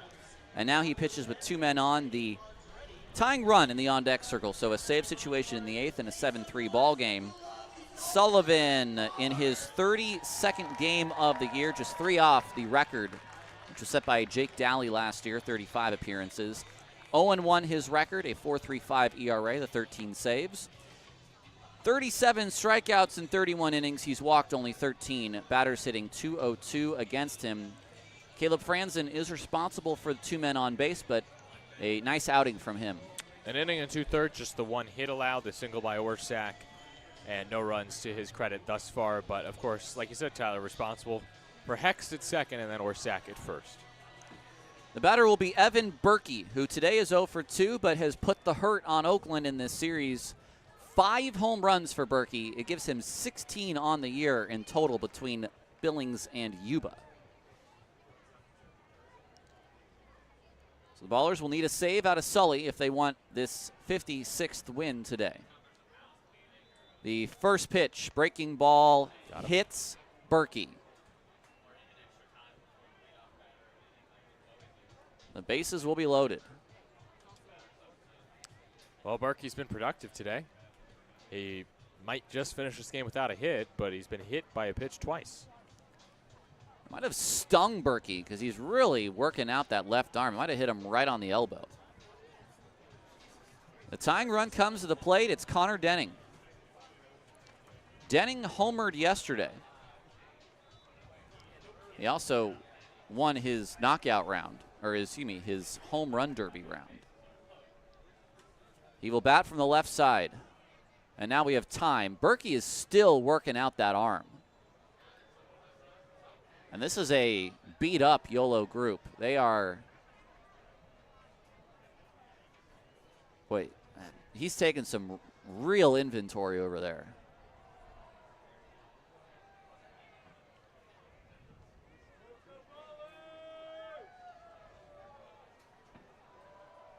The trainer is not coming out.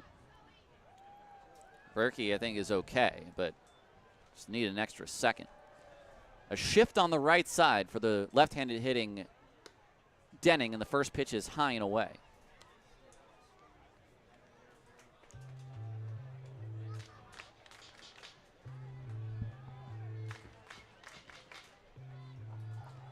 Sullivan comes set. The 1-0. High and away.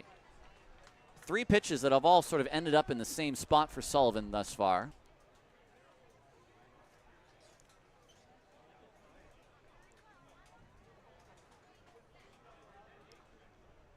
It's a 2-0. It's a check swing foul accidentally by Denning. Wow. That time the changeup from Sullivan. It's 2-1. It was a foul ball. A home run would tie this game.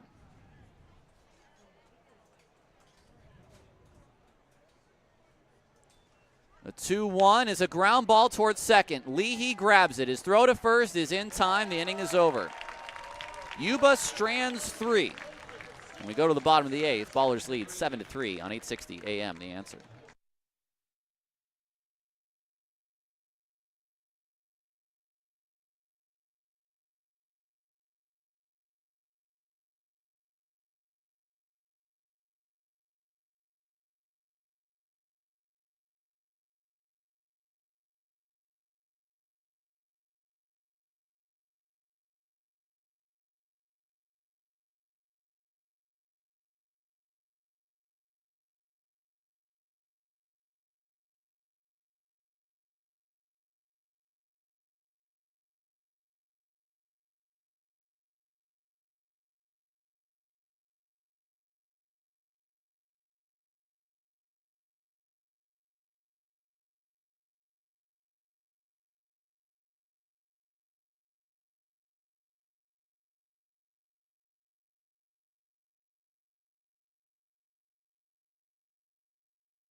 Ballers baseball moves on to the bottom of the 8th. They lead 7-3.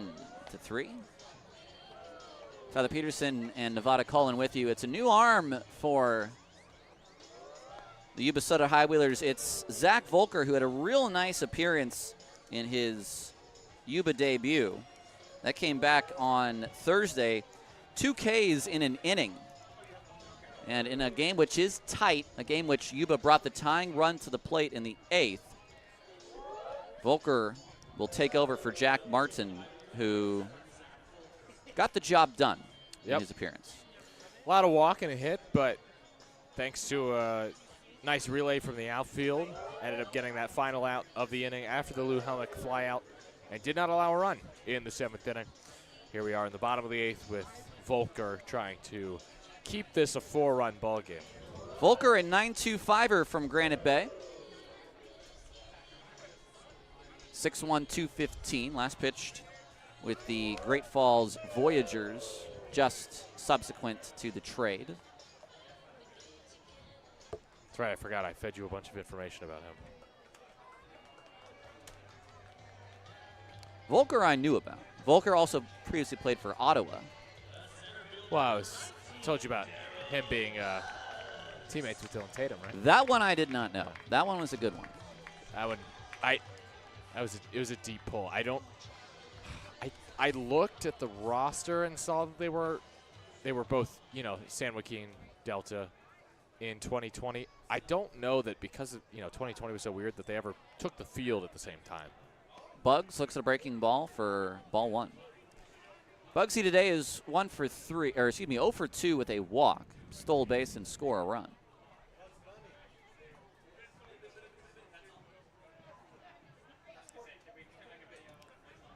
(1-0). Fastball for strike 1. 95 from Volker.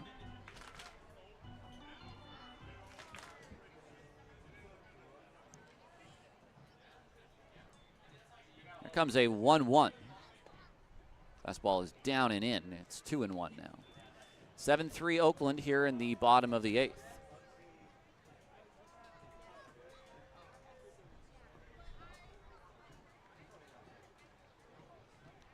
Volker hands high near the ear.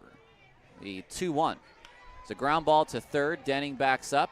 His throw across is not in time. It's in the dirt. It gets away from Brusa. It's an E5. And I think Denning realized that since he allowed that ball to sort of back up on him, he just had to throw it over there quickly to get Bugs. And Bugs reaches on the error. This would be a great time for Darrell to try to swipe his 28th bag of the year. Here's Cobb. Third error for Yuba today.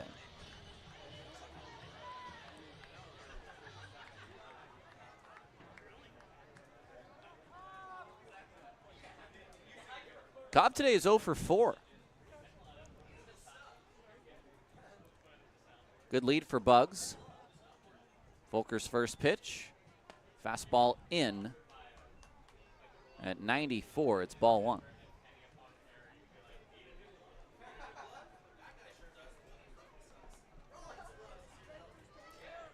One and 0. And a throw over.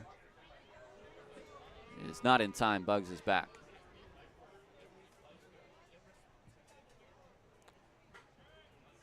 Be a good insurance run, and listen, they could score 20 runs this inning. It still would have been a safe situation for Sullivan, as he came into the game with a tying run on deck.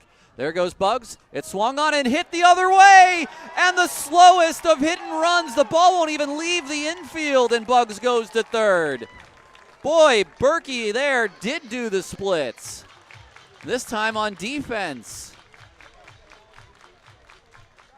First and third are the base runners. I mean, that's what I'm talking about. 48-mile-an-hour exit velo.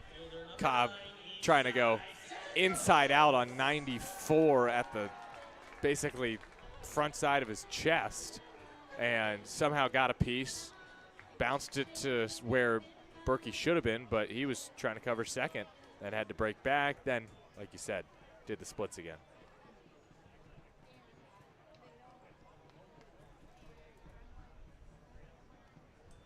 Here's Santos. Ball hit out into center field. It's shallow. Is anyone going to get there? Leday, no! He watches it drop. It's a single for Santos and an RBI. I'm very confused because I thought Leday would at least go for that. He did not. Now, it would have been a ridiculous catch if he had made it. That's a hit. That's a straight hit. It's 8-3. Just a bloop single. And you saw it off the bat, Tyler. You knew that that was going to fall maybe. With how deep Wallace is playing, he did not react initially. Now, we have cycle watch, by the way. Well, Buford has 1 triple this season. Any guesses on when it was? Rocky Mountain? It was in Boise. It was a bases clearing triple in a 7-run fourth in Game 2 at the Hawks, his first professional triple. Well, the Bugs run is unearned.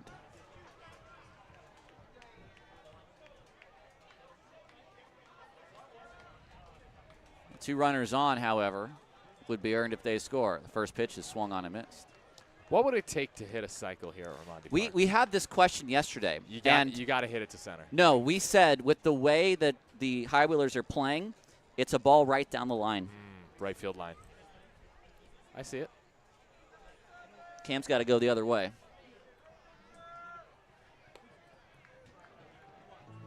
Pitch is inside 1-1. I mean, Volker is a hard thrower. Get a hard fastball in the outside corner, tag it down the first base line, and then don't stop running.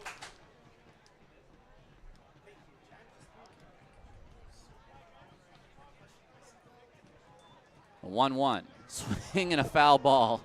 A ball that almost hit him.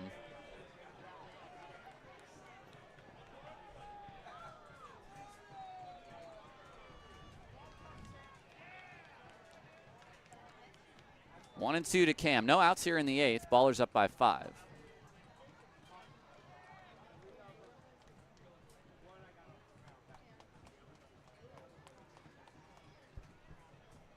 It's a 1-2 count, and Volker looks back Cobb to second.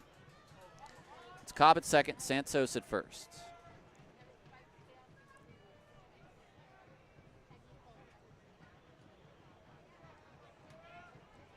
Volker set. There goes one runner. It's a ball that hits Cam in the helmet, or did it miss him? It must have hit him. It must have hit him. A little glance at 95. So the bases will be loaded. And that'll bring up Danny Harris.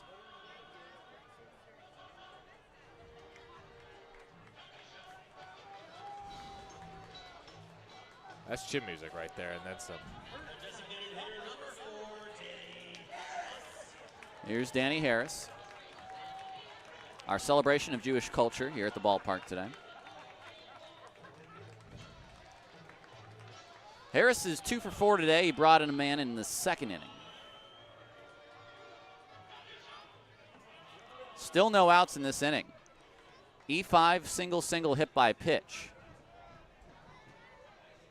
The corners are in against Harris, and Volker will work from the windup. The first pitch is high to Harris. It's ball 1. I don't think he's swinging until he sees a strike. A lot of pitches high and in from Volker to these righties. Now the infield will come all the way in. Well, I don't understand why.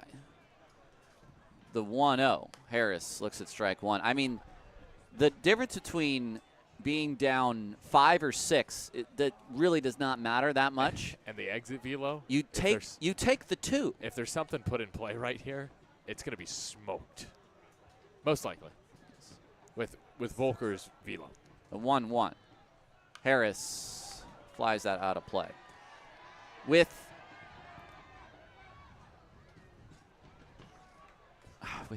I don't know. Maybe with no outs, it's the only time you do it. Yeah. Yeah, I see it. Maybe this is the only time you can do it. The play is at home. There's no doubt about that right here. It's a 1-2. Volker from the windup. And the pitch to Harris is a ground ball to Berkey at second. They're going to come home. They've got one there. The return throw is in time. Well, that paid off. Oh, Billy Horton knows what he's doing. That's a 4-2-3 double play. That's the first time I've seen a 4-2-3 double play. The runners go to second and third, the ones that remain. And now a pinch hitter, it's Christian Almanza. Your attention, please. Now pinch hitting for the Oakland Ballers. Number 29, Christian Almanza. Any runs in this inning, if they do come in, will be unearned. Almanza will hit for the childhood friend he has in Dylan Tatum. And Tatum will likely come back in, and with 2 outs, one of the reasons you do this is because Tatum can now just strap on the gear and get ready to work with Sullivan in the 9th. So Almanza will get an at-bat today.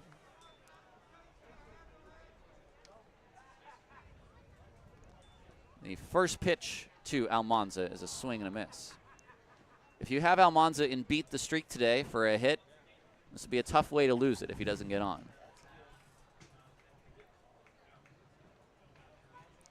Tatum was 1 for 4. Breaking ball, a called strike 2.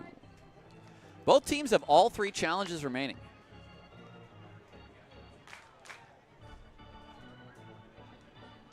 Couple home runs in the series for Christian.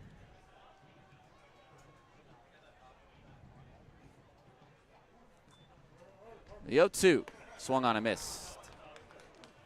The inning is over. The Ballers do get a run. It's an unearned run, but they don't care. 8-3, Oakland. As we head to the 9th on 860 AM, The Answer. Oakland isn't just a place on the map. It's a living, breathing testament to resilience, creativity, and strength. This town is known for leading the charge, inspiring change, and igniting passion. So now it's our turn to set the trend. Here at Providence Athletic Club, we're more than a gym or a community. We offer a space where every drop of sweat tells a story of hard work, and every laugh shared is a reminder you're not alone in this journey. Join us, and let's build a healthier, stronger Oakland together.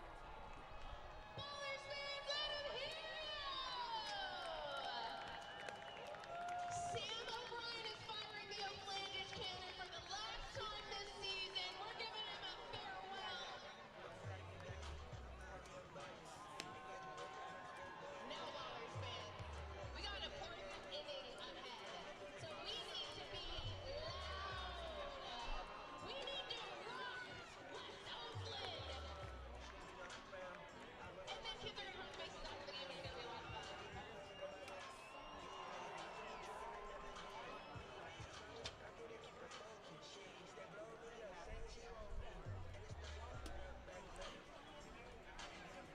Top of inning 9 here from Raimondi, the end of a 6-game homestand and the end of this 12-game series against Yuba Sutter. The Ballers this year had 2 12-game series, and they are looking to end both of them by winning 11 of 12 from their opponents. It's incredible, especially considering who that's not against the Great Falls Voyagers and, say, Grand Junction Jackalopes. That's against the Rocky Mountain Vibes and Yuba Sutter High Wheelers, both of which at one point or another this season have been 2 favorites to make the playoffs. Here's Leday. Leday is 1 for 2. Sullivan's first pitch, slider off the glove of Tatum. It's 1-0. This is still a save situation for Sullivan because he entered the game with the tying run on deck. Leday has hit the ball well today, has 1 hit. In the air to left, Helmick over. He stops. He makes the catch for out number 1.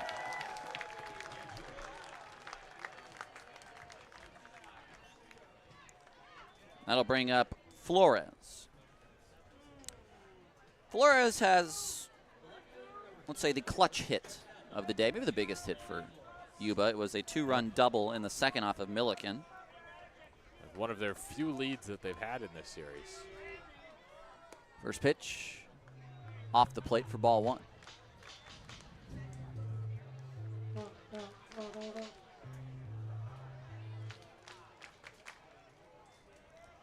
Sullivan's next one is swung on and fouled away.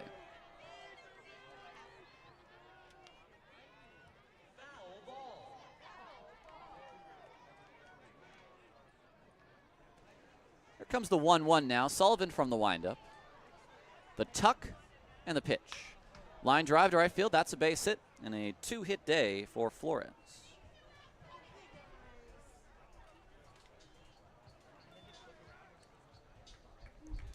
As expected, Tatum does return to catch.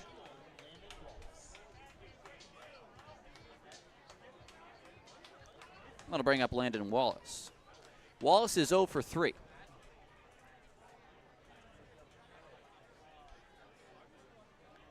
Sully set. Pitch to the plate is a slider down and away.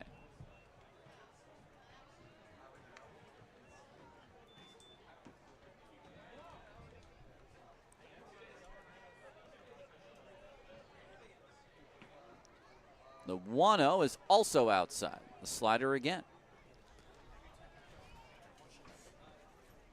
8-3 Oakland.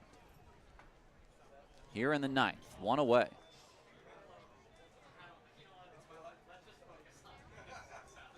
(2-0). Touch low. Tatum wants the challenge.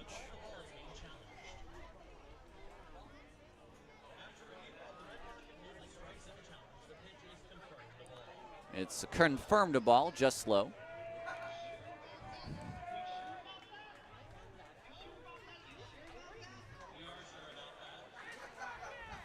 The 3-0 to Wallace, still upcoming. 2,511 folks celebrated Jewish Cultural Heritage Day. There's a fastball right down the middle. And Wallace, a little Lou Helmick walk, now back in. 3-1. Popped up, out of play, now 3-2.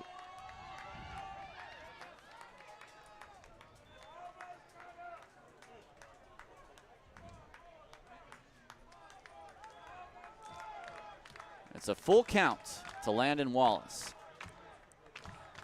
Sully set. And the pitch is a line drive into right field. That's a base hit. Santos will pick it up. Flores will stop at second. And it's back-to-back hits for the High Wheelers with 1 out in the 9th. That'll bring up the top of the order in Cooper Hext.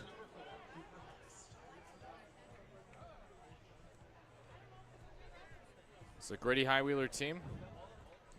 We've seen them fight back at times in this 6-game series, in the last 12 games against Oakland, and here they are, chipping away in the 9th. First pitch almost hits Hext. Ooh, Tongue twister. almost hits Hext. It's 1-0.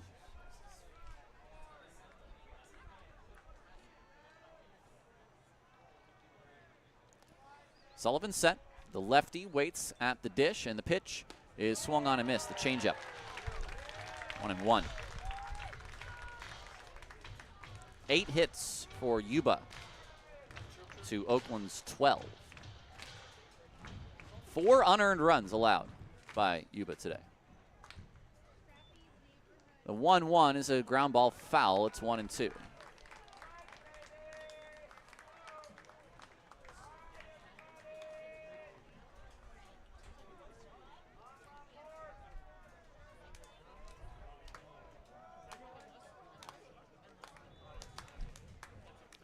The 1-2 now on its way to Hext. He swings and misses.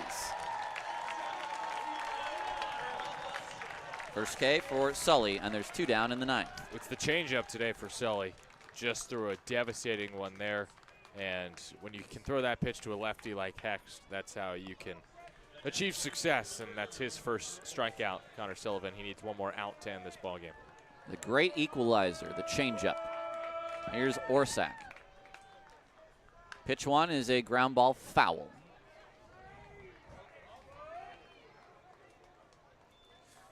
This is pure conjecture. I'll save it for the postgame. Conject away. I'll save it for the postgame. All right.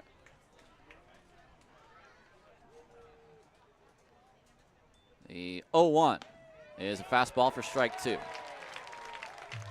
91 from Sullivan, high and away. Nice pitch. Now a strike away.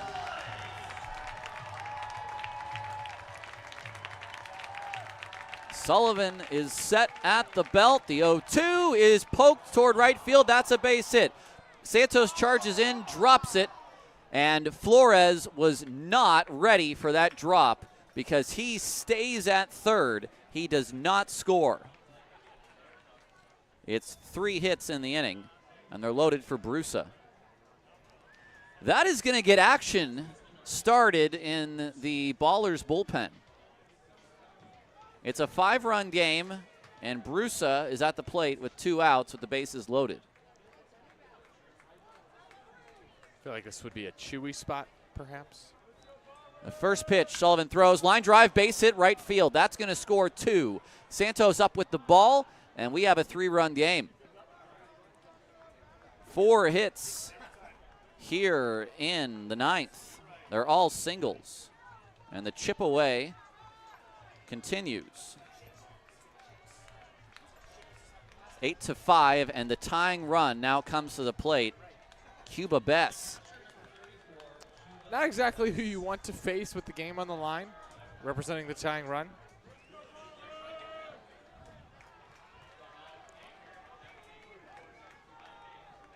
First pitch to Bess is a ground ball, weakly hit to first. Buford grabs. Buford steps on the bag. This game is over. It's a save for Sullivan. Gives up a couple of runs, but the ball game is over. They sweep the High Wheelers. They win 11 in a row.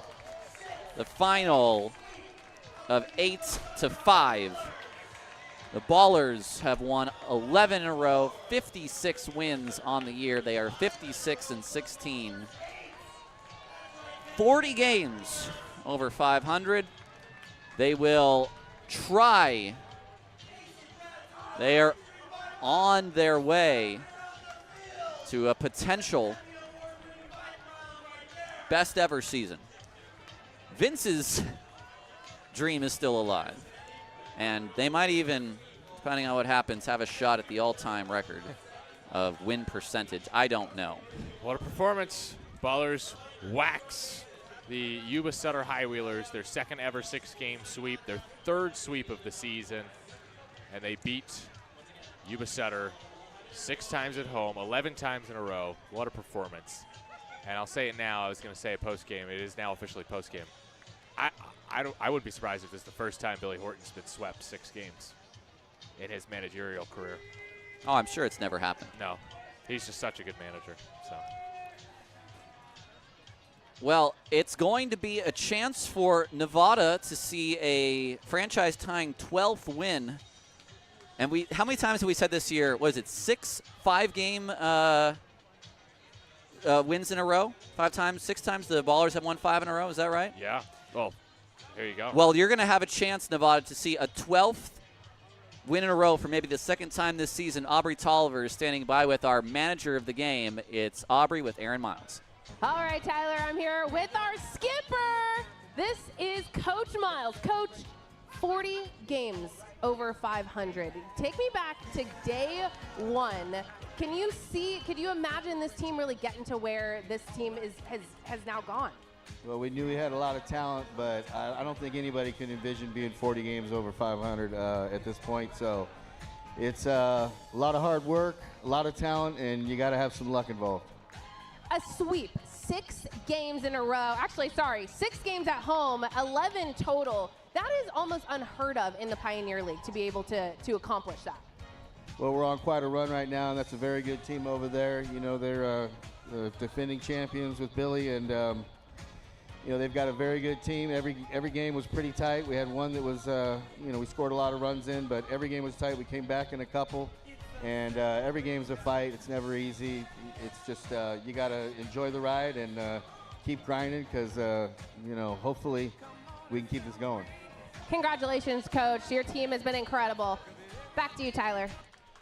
Thank you, Aubrey. We'll take a break and come back. It's Ballers Baseball on 860 AM The Answer.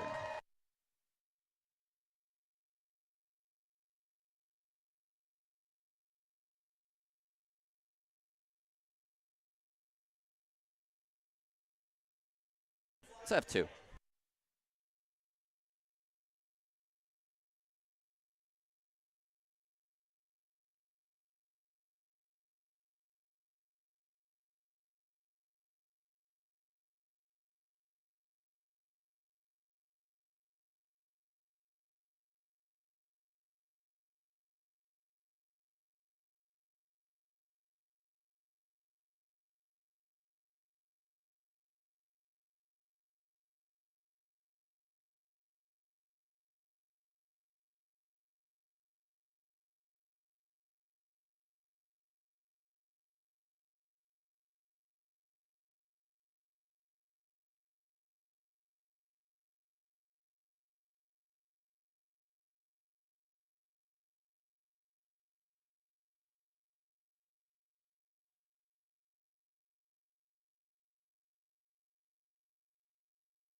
It's, as Aaron said, an unbelievable run. The Ballers are 56-16. It's hard to envision any team over 40 games, over 500. And when it happens to you, you're like, we're the ones having the all-time record. We're the ones that have a chance to do something special. It is crazy to think about. In this league that you don't have consistency like this at this level. And there's a lot of guys who should not be playing on this team. They should be in Major League systems right now. Your final line score, it's 5 runs on 10 hits and 3 errors for the Yuba Sutter High Wheelers. The Ballers win with 8 runs, 12 hits, and no errors. One of the things Aaron Miles said was all these games have been close.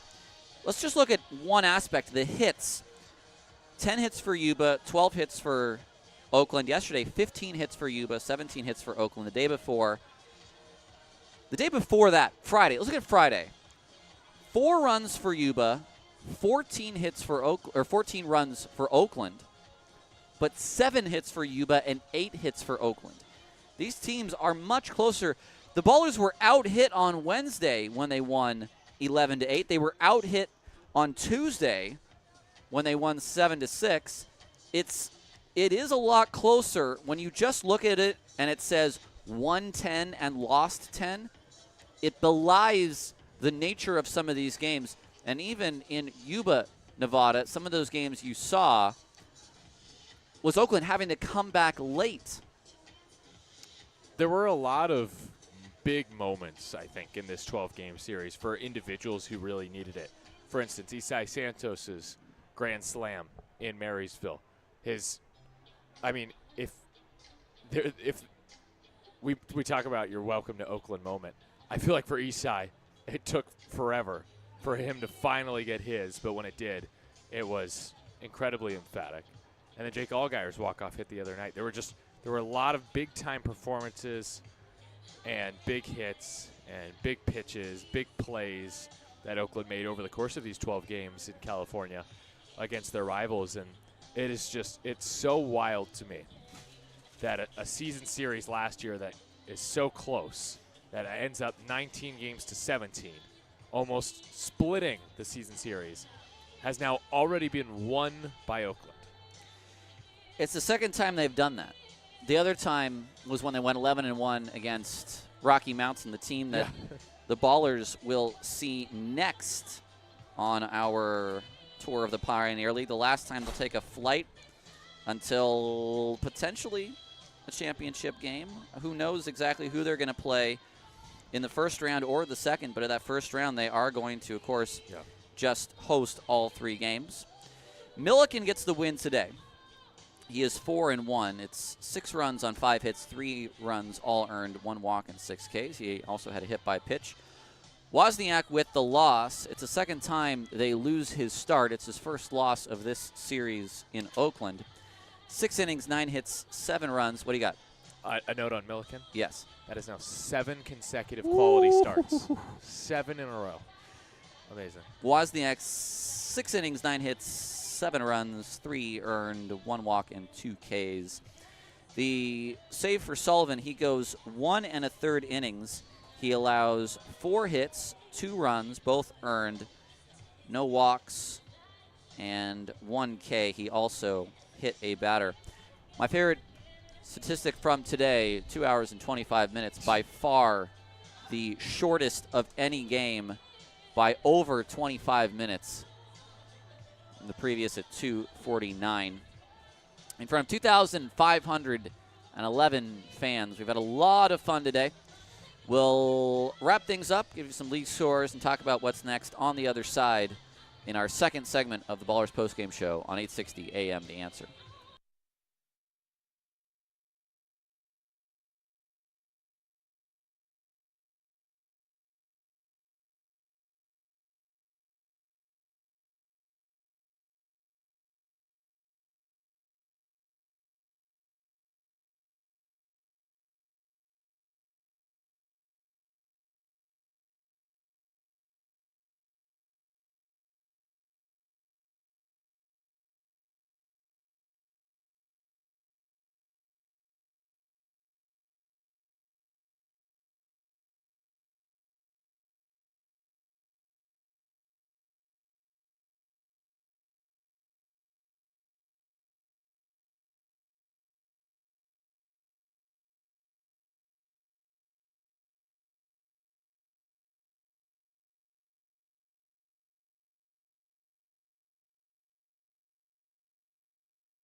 More sounds from today's game brought to us by our friend Vince out in our 860 AM The Answer studios. One final look around the Pioneer League today. We'll give you the finals, some you already knew about. Great Falls, a 9-4 win over Idaho Falls. The Raptors, a 9-3 victory over the Sky Sox. Boise finishes off Grand Junction 17-8.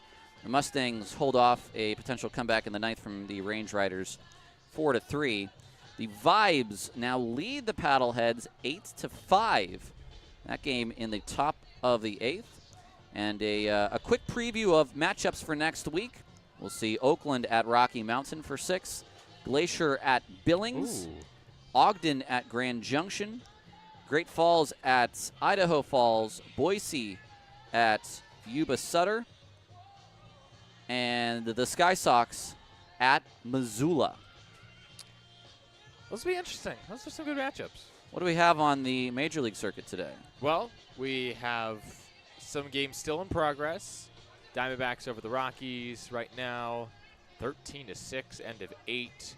Mariners leading the Rays in the bottom of the 8th. The Blue Jays up on the Dodgers 4-3 in the bottom of the 8th inning. Top of the 8th, Padres lead the Red Sox 6-2.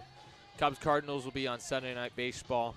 And then your finals say Twins in 11 walk off the Royals by a score of 5-3. The a guy I've never heard of hit a walk-off homer, Luke Keeshall. Luke Keeshall, I believe, is a pretty big prospect for that particular team. Not going to be a prospect for much longer because he'll lose eligibility. Anyways, the Reds beat the Pirates today 14-8. I'll get there. The Braves beat the Marlins 7-1. Same score in New York as the Astros beat the Yankees 7-1. Jason Alexander pitched against the Yankees today. Not that Jason Alexander. Paul O'Neill was also on the broadcast for the Yes Network, so there were some Seinfeld jokes made there. I thought you would appreciate that. Tigers beat the Angels today 9-5 in Detroit. 6-4 win for the White Sox over the Gardos. 7-6 win for the Brewers over the Mets. The Brewers with the walk-off win. Is that a little disappointment I heard? Nah, I saw something. Oh, yeah, we'll get there. Isaac Collins with a walk-off homer. He's been probably the third best rookie in the National League this year. 4-2 win for the Phillies over the Rangers. The Giants played a game today. They did not. They about 1-9, Justin Verlander. Lost 8-0 to the Nats. Out hit 17-3. And that's really a shame because we went to New York and Pittsburgh and came back feeling pretty hot about ourselves. Now back down to 500. Back down to earth. But the A's beat the O's to win the series. Oh, very good. No. That's all. Well, this team, being the Oakland Ballers, will head off to Colorado Springs tomorrow. A 6-game series with the Rocky Mountain Vibes. And what to expect, I don't know. This is a team that's 40 games over 500. I had said at the beginning of this series, or at least I think I was starting to track it after game, was it 69 maybe? That they had to go 20-10 in their final 30 to get to 70 wins. Now 15-10? No, it's now 14-10. Oh, right, yes. They have to go 14-10 in their final 24 to hit. And you look at the schedule, it's like, obviously, Great Falls, they're going to be pesky at the end of the year, but theoretically you should win that series. Yuba Sutter is going to be very interesting in Marysville because I think they're going to be a different team at that point. But the real question is, what Rocky Mountain Vibes are the Ballers going to face? Because it's the vibes literally are so different from that previous series. You go in, Ballers needing to beat up on the Vibes to make the playoffs, and they did, even though the Vibes were hot. Now the Vibes are cold. Yep. Are they going to heat up, or are the Ballers going to keep rolling? Well, that's just it. They went into Rocky Mountain. They needed to win, and they needed to beat a team that was in contention with them. It's a totally different feel now going there. Yeah. So I am interested to see a team they shut out twice in Rocky Mountain as well, which does not happen ever. So I don't know what to expect. You'll get to live it up in Colorado Springs. It'll be your first trip there. I'll get to meet Jesse Cook. I look forward to that. And your friend Ethan Ibe, my who boy will Ethan, yep. be who's the number 2 over there. A couple of good broadcasters who you folks will get to enjoy if you watch the Flow stream when you should be listening to 860 AM The Answer. But to each their own, I You'll have a suppose. good time with the IBE exam if you tune into them. Ibe exam. Oh, yeah. Does he have that as a segment on That his is show his yet? segment, yeah. All right. Well, I do appreciate you all tuning in. I want to thank Vince and Gavin and Ben for getting us on the air today. Nevada, thanks for rejoining me on the broadcast. My pleasure. I'm Tyler Peterson saying thank you so much for tuning in. The next time I see you will be in 9 days. Tuesday, August the 19th, a 6:35 start here against the Boise Hawks. The next broadcast of Ballers Baseball will be Tuesday, a 5:30 Pacific start. Please tune in then. And until then, final score one more time. The Ballers with the victory today. They beat the Yuba Sutter High Wheelers 8-5. Enjoy the rest of your Sunday afternoon.